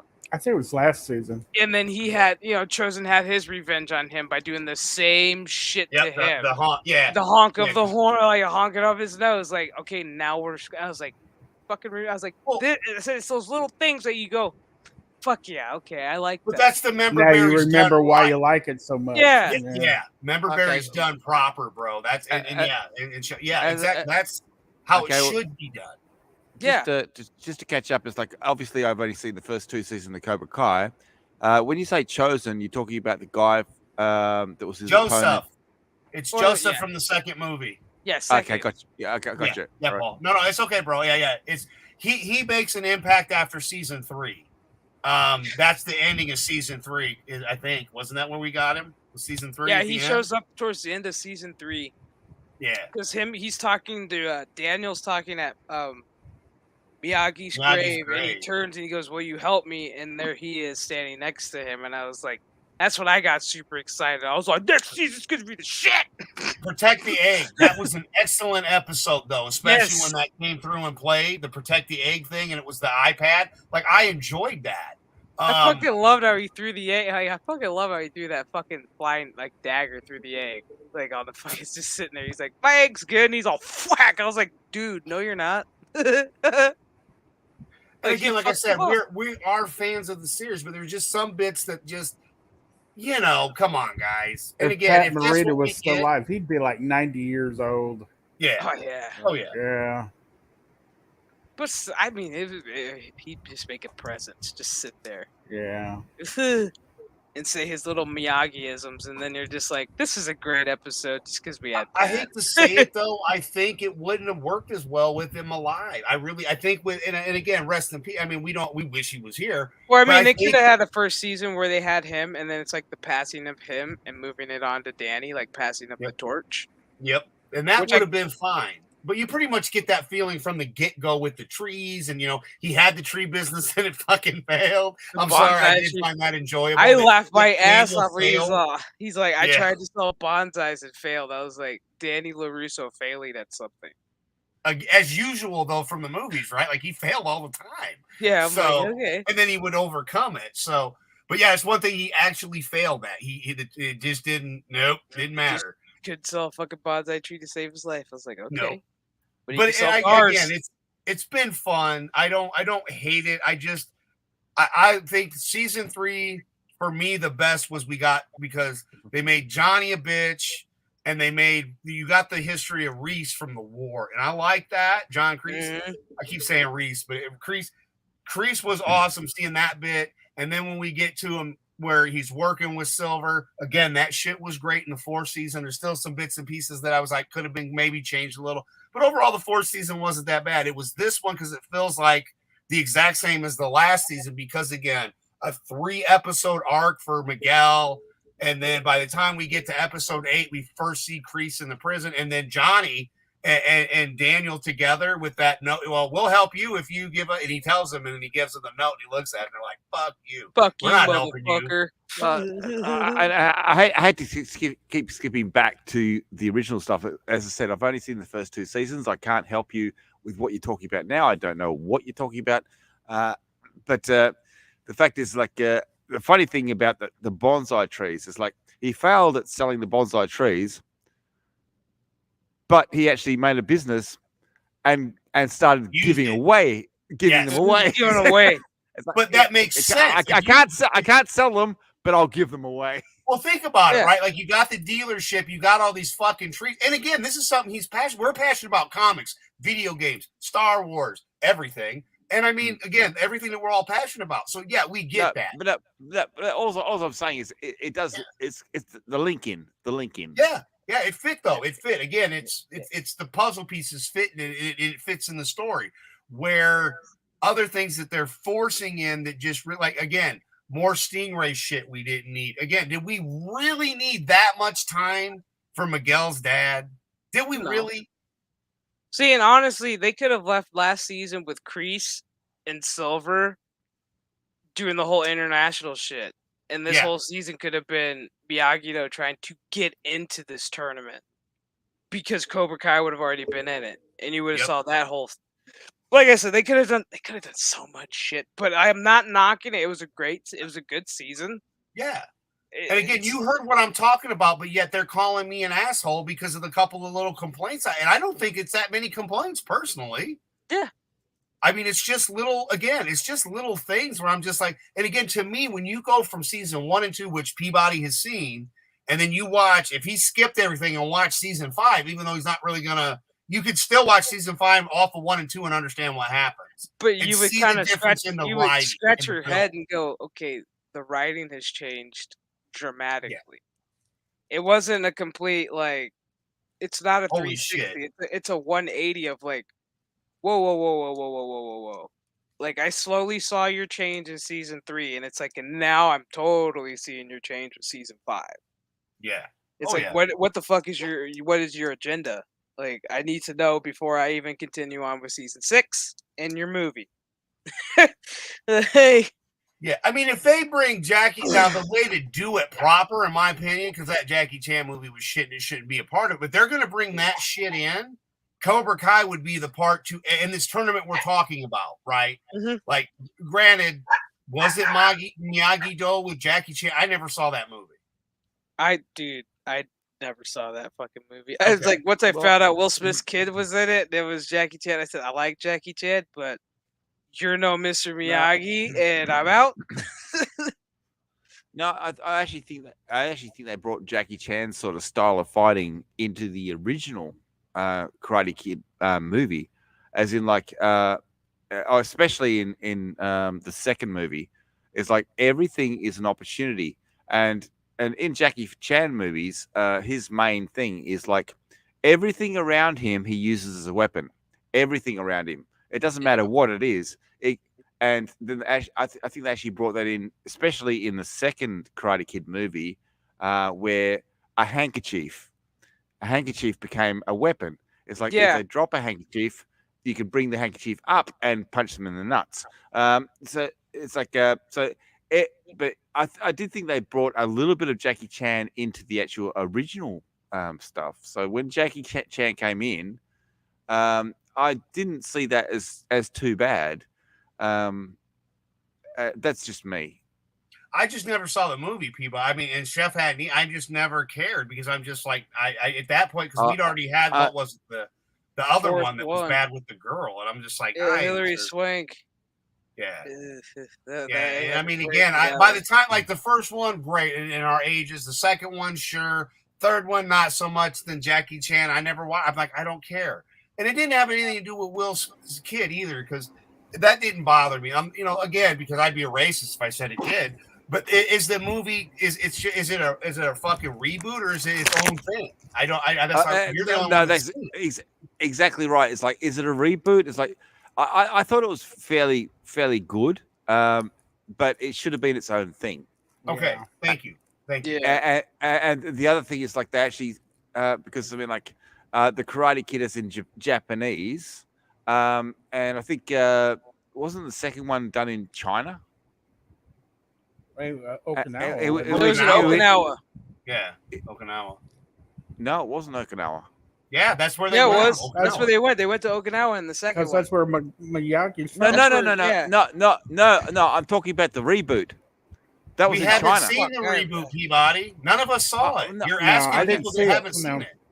Yeah. Okay. Well, the reboot that had Jackie Chan in it was in China, and in China it's not karate, it's kung fu. Yeah, so it should be its own thing. So they called it the Karate Kid, but it was kung fu. Should have been the Kung Fu Kid then. Yeah, no Yeah. shit. Kung Fu fight. Yeah, it should have been Kung Fu That's Kid. what I'm saying. That's what I'm saying. Because Adam asked, "Is it a reboot or is it like?" But it was a reboot, but completely different. Because Jackie Chan is Chinese, and what's Jackie Chan's name in the movie? Is he Mr. Miyagi? No. Okay, that's Thank kind of what God. I was wanting. Yeah, okay. Thank God. Cool. Okay. But yeah, you're right. It should be the Kung Fu Kid or something. But I mean, if they had that tie-in of like Jackie Chan's character knew of Mr. Miyagi or like studied under him, that would be a nice little tie-in. But all they did was got the original title, The Karate Kid, right? And they used that as a template, as like a draw into the new movie. But they actually say in the movie it's not karate, it's kung fu. And so it's like so all they did was they went on nostalgia, and they went on what people are familiar with. Because I mean, if you said kung fu, the first thing you're going to think about is that old guy with a flute walking through the desert. Oh, David Carradine. Yeah. David Carradine. Yeah. Well, what I was thinking though is this isn't a reboot; it's a remake, dude. That's a remake. Everything you just made that a remake because it doesn't have fuck all to do with the first movies, or even the series. It's totally different with kung fu, and so yeah, that's a remake. That's what that shit was.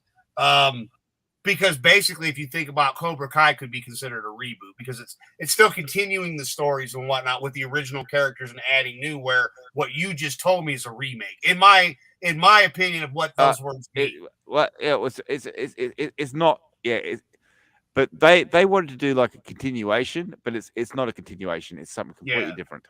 Yeah. And it never got a sequel. Nope. So, yeah, I got you, Mr. P. Thank you. Thank you for watching that crap and letting us know. I mean, again, you had seen it. You said it wasn't that bad. Maybe check it out at some other point. But, yeah, it's got nothing to do with what we're talking about, Karate Kid. It's got nothing to do with Karate Kid, but it's a decent movie. Right. There you go. But it's got all the same. But it does have all the same aspects. It's like Mr. Miyagi would say, here, paint the fence, here, scrub the floor, here, wax the vehicle, and all the same elements happened in the newer movie, but it was like pick up your jacket, hang it on the post, drop your jacket, put your jacket on. They had all the same elements, but thank you, Brutal Morningwood. Mr. Han. Yeah, Mr. Han. So thank you, Brutal. And thank you, Peabody. Because no, really, I never, ever wanted to. I was just like, I don't want to watch this shit. Like the last Karate Kid movie was bad enough, in my opinion. So I'm just like, and then this one, I'm like, no. Like I said, I saw the first two were the main ones for me. The first one and the second one. When they go to Okinawa, like that was beautiful. I watched the first three, which is with Daniel Caruso, and then the fourth one is the girl, and then there was nothing as far as I'm concerned, and then there's the new Karate Kid, and that was with William Smith's son, and it was an interesting take on the original thing, but once again, I say it's like it should not have been the Karate Kid. It should have just had its own name. Yeah, I agree. It shouldn't have been because that's a shitty remake and it only got the one. But again, that's why that happened. Because even the Karate Kid 4 wasn't the greatest movie either. I've seen that one on TV and I'm like, I am never watching this again. Karate Kid 4 is like really, it's like you gotta have a girly, gotta have a pretty girly, and she's got to be. She's not even pretty. Come on. Exactly. No, Jesus Christ. Hilary Swank is not even remotely pretty. I mean, she's not beautiful. No, I mean, when she was younger, she was cuter, but it's like but I'll agree with you. She's not a pretty girl. and especially when they made her into a boxer in that Clint Eastwood movie. It's like she was $1 billion baby, new. right? Yeah, $1 billion baby. But hey, let's be honest. She was hot as a man, and what the fuck movie was that? But what I did enjoy, what I did enjoy in the fourth movie was the monks. The monks made it so funny, and when you had all these guys, they were hardcore karate people, and and you had these three guys show up in dresses. They were the monks, and they kicked their ass. I thought that was funny as fuck. Yeah, I like Hillary. Man, Hillary Swank. No, Hillary Swank. She's not an attractive girl. She was cute when she was younger, but now she's just fucking ugly. But like she's getting ready to do a new TV show. I don't know about some like people missing or some shit. I don't know. Yeah. I was like, oh, okay. So that was like, oh, she's not doing Cobra Kai because she's got a new television show going on. I said, so that tells you nobody asked her to come on. Thank It's God. like, there you go. yeah. Because I look at the actors who were in the Karate Kid movies, and I go, and I look at their social media. If they're very quiet, then I go, What are they doing? I wonder what are you involved in? And then it's like you start seeing like, I'm doing a big project. Stay tuned. And it's like, motherfucker, are you doing Cobra Kai? This bitch, I did look. It's like, oh, I have a new television series coming out like CBS. I was like, so they don't give a fuck about you. Well, if I was on Twitter and I said I was doing a big project, that would be me eating a meal. And if I said I was doing another big project, that'd be like shitting it out. So yeah, I mean, it's just one of those where it's like, all right. Because I was like, okay, Hillary Swank ain't even on this season. Thank God. How are you going to incorporate her into this show? That's what I'm trying to figure out. Because everybody's like, well, everybody needs Hillary Swank on this show, and then it'll be really good. I'm like, do we even know if Danny knows her? Right. Who the fuck out of the whole cast of Cobra Kai knows who the fuck she is? Well, and why this long too? Hold on, Paul. Why this long too? We're on season 5 for fuck's sake. She should have been back season 2 or 3. She should have been back when they had what's her name? Oh, God, Elizabeth Shue. Elizabeth Shue, which was the 3rd season. That's why I said they could have brought her in season 2, or if not, at the least during that time frame, they could have brought her in. And she could have helped Daniel to help try to defeat them to not eventually lose the dojo to then get to where we are. You haven't got to, Mr. P. Go ahead, bud. But on the other side, it's like you got to say it's like Daniel was so close to Mr. Miyagi. He was so close to him, so he would have had to know about Hillary Swank's character. Oh yeah, he would have had to know. So yeah, they should have brought her in. And if they brought Elizabeth Shue back, as I said, I haven't seen the 3rd season or the 4th season. Yeah, they brought her back for like an episode.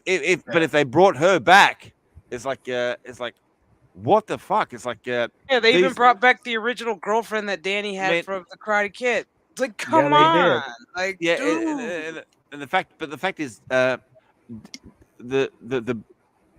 friendship between Daniel LaRusso and Mr. Miyagi was so strong, and he didn't have a father figure, so it's like that would have continued. So it's like that is a valid point that they would have met at his funeral. Yeah, exactly. Like you would have at least heard Danny kind of mention it. Like, I wasn't his only student. Like there was another one. And just mention her, like, yeah, we talk every once in a while, and like, dude, like, I don't think they give a fuck about her. Like, honestly, I honestly don't think. Maybe she was doing a big project and they couldn't bring it back, but they could have replaced her with someone. I'm sorry, no, dude, I don't think that's the case at all. I think again, if you go back to season 3, which you haven't seen yet, that time frame, she wasn't doing nothing. She wasn't doing nothing. They don't want her in there because they know that shit failed. That's their. We can't bring that up. This shit didn't happen. How do you know? We'll take a look back at the time that they released season 3. Was she having babies? Was she doing something else? No, she wasn't doing jack shit. No movies, no shows, no nothing. She wasn't shitting. Oh my God, she's constipated. Yeah, she wouldn't do nothing. Must have been all that Like, soy she career-wise. drank. Yeah, career-wise, no films, no television series, nothing, no projects. She was free. She would have been if you're okay. Let me rephrase that, Bruno. You're right. If you're going to force her down our throat, that would have been the time frame. And again, if we would have had give us an episode instead of doing Daniel first, you could have done that, and then Johnny first, and then the next episode even could have had a bit of the funeral in it or the flashback of, and she would have been there. That would have been fine. We didn't even need any more of her because that would have been enough to give her foreshadowing done. Like, that's it. But they didn't even do that. Nope. Unless that's going to be season 6, she'll show up and be at the fucking grave just like Joseph was, No, watch her be one of them judges at the tournament. That's probably how they'll have. But are we going to get the tournament? If we get to the tournament, that's the question is if we get to the tournament. Is there a tournament? Is there even a Cobra Kai now? Because they all turned on the sensei after they learned the truth. Technically, yes, because you still had Homegirl, that other black kid, and a couple other ones that stayed around. So they're going to probably be under that that one chick that's a teacher right now. Well, the evil one that made the one punch the stone, which was awesome. That was my god, that hurt my hand. Peabody, you haven't seen this stuff, but these were the good parts. Like I thoroughly enjoyed my hand tingles right high now. School. High school, we got away from high school. I was so happy. Like we grew up, oh god, that scene it still makes my hand tingle. She was like, hit it harder. I was like, oh shit. I was like, she's gonna break her shit, bitch. And she's like, bam. In that case, they can bring Elizabeth Shue in because she actually had a hard punch in the first movie. Yeah, they brought her in for like a quick cameo, which was great because that particular scene. Hang on, they brought her in for a quick cameo. Yeah, because that particular scene that she was in was really good because it tied everything in together with a nice little bow. So it was worth having her just have a brief conversation. One episode, Okay. Yeah, no, they did it proper. They did it right. It won't piss you off going like, motherfucker, they had. No, it's actually, you'll cry. I guarantee you. You'll tear up because it is heartfelt and very warming to see the original cast. I'm sorry, it is. It was great to see the three of them together again. But the funny thing is, going from the first movie to the second movie, he crashed her car. So she crashed his car, and they broke up. Mm-hmm. So many years later, they're good friends. Are they bringing in the Japanese girl again? They mentioned her in the last. They mentioned her last season, and yes, she was. She was in season 4. When Daniel was in Okinawa. Because she's the head of the car company. Yeah, when he was she's still acting. She's been present on a whole lot of fucking TV series. So she's still out there. Yeah, she was in the season where Danny went to Okinawa. Season 3, yeah, she was all up in that. It was either 3 or 4. I can't remember what season that was. I thought it was 3. I thought it was 4, but I don't know. 3 or 4, it could be 4. Yeah, it could be. It is because that's when we get Joseph. Joseph wasn't in 3. So in other words, it switched to Netflix, and I've still got Adam's connection to Netflix. I don't have Netflix. Oh, no, you don't. No, you don't. Don't have Netflix anymore. He's like, fuck off. That's what you don't know. The fact is, I never used Adam's link to Netflix because when I heard about Cuties, I wouldn't touch it. Dude, nobody did. Again, they lost a lot of viewership. That's a kind of a strange hill to die on, though, because again, the regular TV lies to you and does that shit too. So, I mean, to each their own, but you're kind of fucking retarded if that's the reason you got rid of Netflix and the only reason. Because again, you just had it on Disney and that's the way entertainment went. Again, none of us agree with Cuties. Not one person on this panel. No, I'm saying that I'm not going to get rid of a service due to that when look at what's going on in the real world right now. Really? You're going to stand up over that, but yet you've got illegals here that get thrown out of the country and a fucking asshole president that should be impeached and removed along with everybody in office right now because they're not working for us. It's like Clue. Who done it? Everybody. Yeah. And again, do what you want. Y'all do your own thing. I'm just saying, to me, it's not Again, every movie that you've gone and paid for, then you're a hypocrite because you got rid of Netflix, but you're still going and watching movies and then bitching about it on YouTube. I'm sorry, that's just my opinion. Everybody's welcome to have one. Like an asshole, we all got them. I was born without one. Right. But that's not true. No, it's not true. I had mine removed. Yeah. No, it's like no, that's not true. It's like the fact is I wasn't gonna go. Well, it's like you offered me Netflix, and then when I saw the cuties thing, I didn't touch Netflix. So it's like, do I use your Disney? Yes. And do they do some of the same things? They do. But it's like for that little rant that you actually gave, I disagree. It's like because you called me a hypocrite and you called me something else, and yeah, you're a cunt. Yeah. Don't forget, don't be a cunt. But no, I mean not you. I just mean people in general that because you didn't have Netflix to begin with, shithead. This is people that literally canceled their Netflix because of cuties, which you have that right, but will still go to the theaters and support all these shitty movies, Captain Marvel, and are watching this shit and eating it in and saying it's the greatest thing ever, and all the Star Trek movies are great, and all the Star Wars. But also you brought politics into it. It's like and I can't fucking vote, so it's like. Well, that's the only reason that Trump got in was because you sent in your mail-in ballot, and that was the winning vote. Remember? Well, thank you for that. Yeah, why didn't you show up? Why didn't you show up? Why didn't you this last time around, man? Yeah, where were you? He was sick. He was sick on election day. He forgot. Way to drop the ball, buddy. Way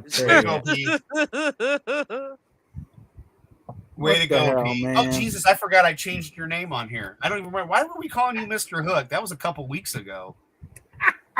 I don't even remember now. I really don't. I'm like, damn, why did we change his name?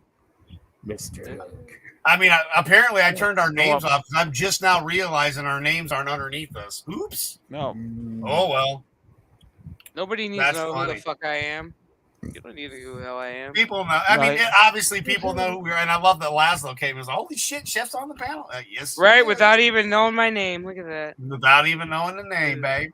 No, he's again. Everybody that pops in here, thank you. We do appreciate it. And if I said something that upsets you, you can say something. If you don't like what we're saying, you can always leave. I mean, you don't have to. You know where the door is.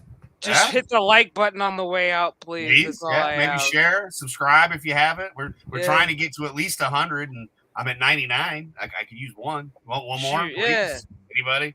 Just throw me a sub, please. But no, I mean, again, it's just. We all have opinions. We should be allowed to do like we just did and be able to freely speak it among, and everybody in the chat can comment as well. And that's how YouTube used to be 24/7. So, well, the fact is I would subscribe, but it won't let me because I'm already subscribed.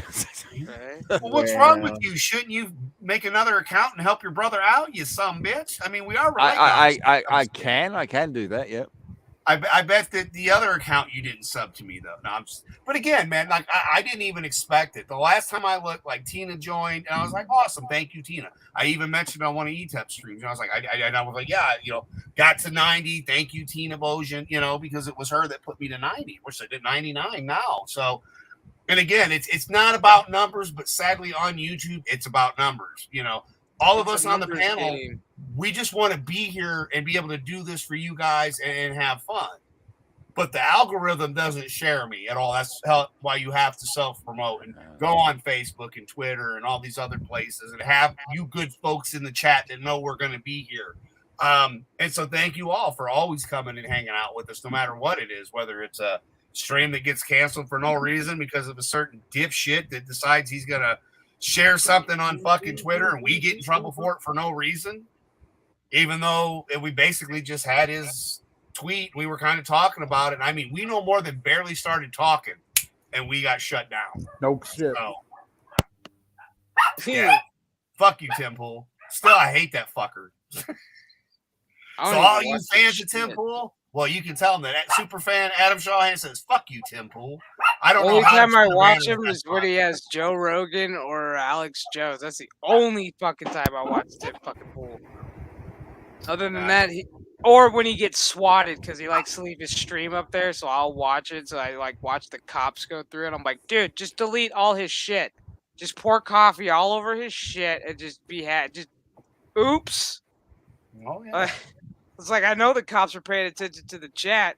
It's like, dude, just one time, just fuck his shit up and just be like, it was an accident. He's not up there. I think Moon Pie's looking for Chef. That's Moon Pie that's over there barking. She's like, where's little Chef? Where's little Chef? Hey, mister, come here. Come here. Oh, big boy. Hey, Look. Hey, look, there he is.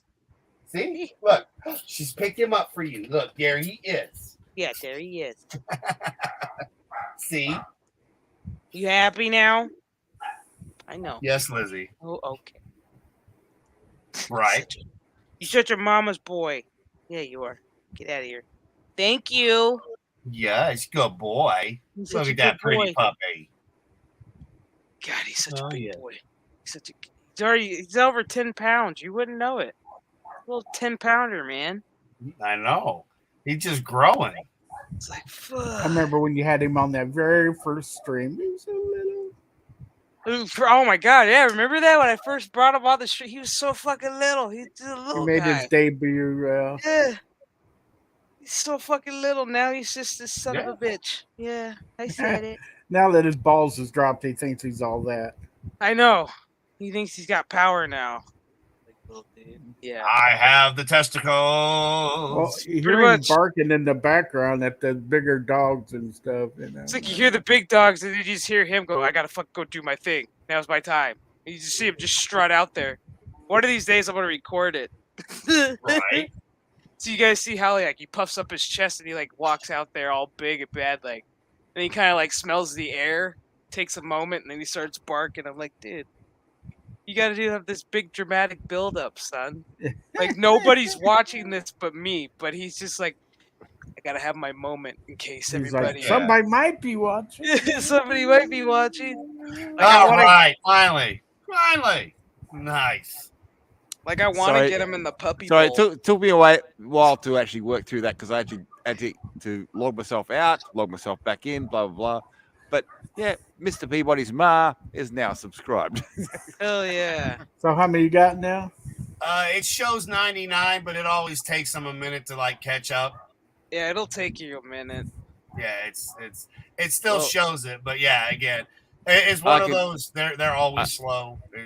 I could do it again. Hang on. Oh, you did fine. I gotta log out. I'm sure you did fine. It's just YouTube, dude. Let's see. No, you can still hear me. I'm still on. Oh screen yeah. now, No, we can hear you. Yeah. It's not like you're leaving. No. I'm just saying it. I'm looking at my stuff now. Let's see. Let's go to the studio just real quick. Maybe it might. It's thinking about it. Oh no! What? Like, that's my foot. And it closed down my other accounts. Okay. Uh-oh. That's all right. Okay, well, maybe accounts. just... Yeah, I got too many accounts, yeah. Yeah, too many. But yeah, I mean, other than that, yeah, it is. The algorithm's bullshit, and then they tie us, and you can't say half the stuff we say, and then when you do, they just shut you down for no reason. But, you know, and again, it's one of those... I have sex bots that comment on the videos after the streams are over. Like, I'm like, really? I don't get comments, or, you know, there'll be a couple thumbs up here and there. Usually there's not very much commentating going on in the comments. Oh my god, dude. Fine. If you read the comment section on Black Death Gaming, it's all just sex bots. It's like, thank you. It's like, we'll heart it. Like, thank you for your comment. Thank you for watching. Thank you for the sex. And then we tell people, do not click this. Do not click this. This will fuck up your shit up. Like, do not click this. Yeah. You know, we're cyberly safe on YouTube, yet we're being attacked by sex bots. But, you know, don't worry. Everything's fine. Right? And thank God I still have my old password because I just got back under my own name. So, like... I'm going to play this real quick. I think we're going to wrap it up. We've been going for 3 hours. Man, where Get me did that some time? supper. Heck Where yeah. did that time go?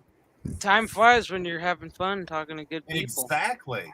So I'm gonna play us out. I'm gonna play what I was talking about. This is from Vinnie Tartamello, his show on Sunday, Vinnieart. This is Tony fucking with me and them because the guys didn't know it was him, and it was beautiful because again, Tony from Clown World Review, great friend of the channel, personal brother. You know, it's just some of the great creators I've gotten to work with and I get to talk to daily, along with Etep, Chef. DL, even though he hasn't really done anything other than be gracious enough to join us and be our elder, my Uncle Gary here. Always happy to have him. Mr. Peabody, always glad that you're here. And again, check out at 8 p.m. I'm going to double check this because I had it before I switched. I think it's 8 p.m. is okay. Come on, work. It's thinking. Come on. It's just giving me the middle finger. Thanks. Pacific 414 will be 8 p.m. Frank in the clan put it in the chat earlier. He'll be on at 8, and I believe Etep Wokuian's place to be review is 8:35 tonight. I'll be between both those shows in the chats. Might be on the panel for a little bit. I don't know. We'll kind of see what happens. But I'm enjoying meeting all these new people. Again, Laszlo, thank you for coming and hanging out. Hopefully if you get a mic and stuff and you want to test stuff, if you ever want to come on and kind of test stuff out, that's kind of what we do here. We'll get together, hang out, talk. Brutal's been on a couple times, had a blast. In 2 weeks, people, next month, we'll be back to having, be able to have 10 people on without any issues. Today, I think we did fine with what we had. I think we've had, some good conversations. Hope you all were entertained because I know we were. Are you not entertained? Right, I was thinking the same shit right now. Are you not entertained? Because every single one of us are. I'm actually trying to think of the phrase that movie comes from. It's like that's from Gladiator. Gladiator, yeah. That was when Russell Crowe was actually a good actor, not fat. She's not wrong. That movie he was in where he I'm not wrong. Tell me I'm wrong. No, she's not wrong. Like even this last movie, not before Love and Thunder, but the one that was a Beautiful Mind. Dude who had like road rage and shit. He was so fat. Yeah, he was a psycho in that thing. Yeah, I'm surprised he could get his fat ass out of the car. A Beautiful Mind, and I can't remember who played opposite. Great. Was it Jennifer Connelly played opposite? Yes. And it's like and I'm thinking, how did he get her? Right. I'm gonna play this now. They're going nuts. I'm gonna mute, but we're gonna play this. This will be the entrance or the exit video. Again, everybody like, share, subscribe. Thank you, everyone in the chat. Without you, we're just talking to ourselves. And I'm glad for everyone that stops in and at least has a little bit of fun and comments. I hope we made your day a little brighter. I really hope that you guys enjoyed what we did. And if you did, just know we're going to continue to do this as long as they don't keep canceling us. But we will all catch you guys on. Enjoy this because I enjoyed it. And again, thank you, Tony Tone Deaf, for doing this because now you've opened up a big can of worms and we're all kind of messing with each other back and forth. And it is golden. 74% of people who had serious COVID complications, including death, had a severe vitamin D3 deficiency. Mm-hmm. That's a data point. I think we know something now. Well, I gotta get scientific with you, dude. That is a false number, simply because what they consider adequate vitamin D is truly very low to begin with. Mm-hmm. So you're saying 70%, it's probably close to 99%. Well, yeah, I had an endocrinologist tell me that everybody north of the Mason-Dixon line has a vitamin D deficiency. Yep. So it's something you should supplement regardless of whether or not you're diagnosed. Yep. Yeah, my doctor said that too. The narrative of what we should be paying attention to as far as like what we should be intaking, people who were deficient in vitamin D, severely deficient, got demolished by it. What the For just $67, you can make as many videos as you want. See, you gotta love Never this shit, pick up a right? camera Good or use any lord, fancy fuck editing me. software. Get out of here. Yeah, I'm trying to play like one little piece. Well, that's why I go everywhere I could and I give the ladies vitamin D daily. Yeah. Good old Hans cock here. Hans cock. Remember, ladies. So I had to. I Jacob loves whenever I whip out good old Hans cock. Jesus, those aren't pills, people. He's talking about an injection. That's right. I'm not a medical doctor, but I give a lot of injections. Anyway, we do have another great guest here. We have super fan Adam Shawhan. How you doing, brother? I struck my wife. Then I realized my wife's been dead for 10 years. Who the hell did I hit?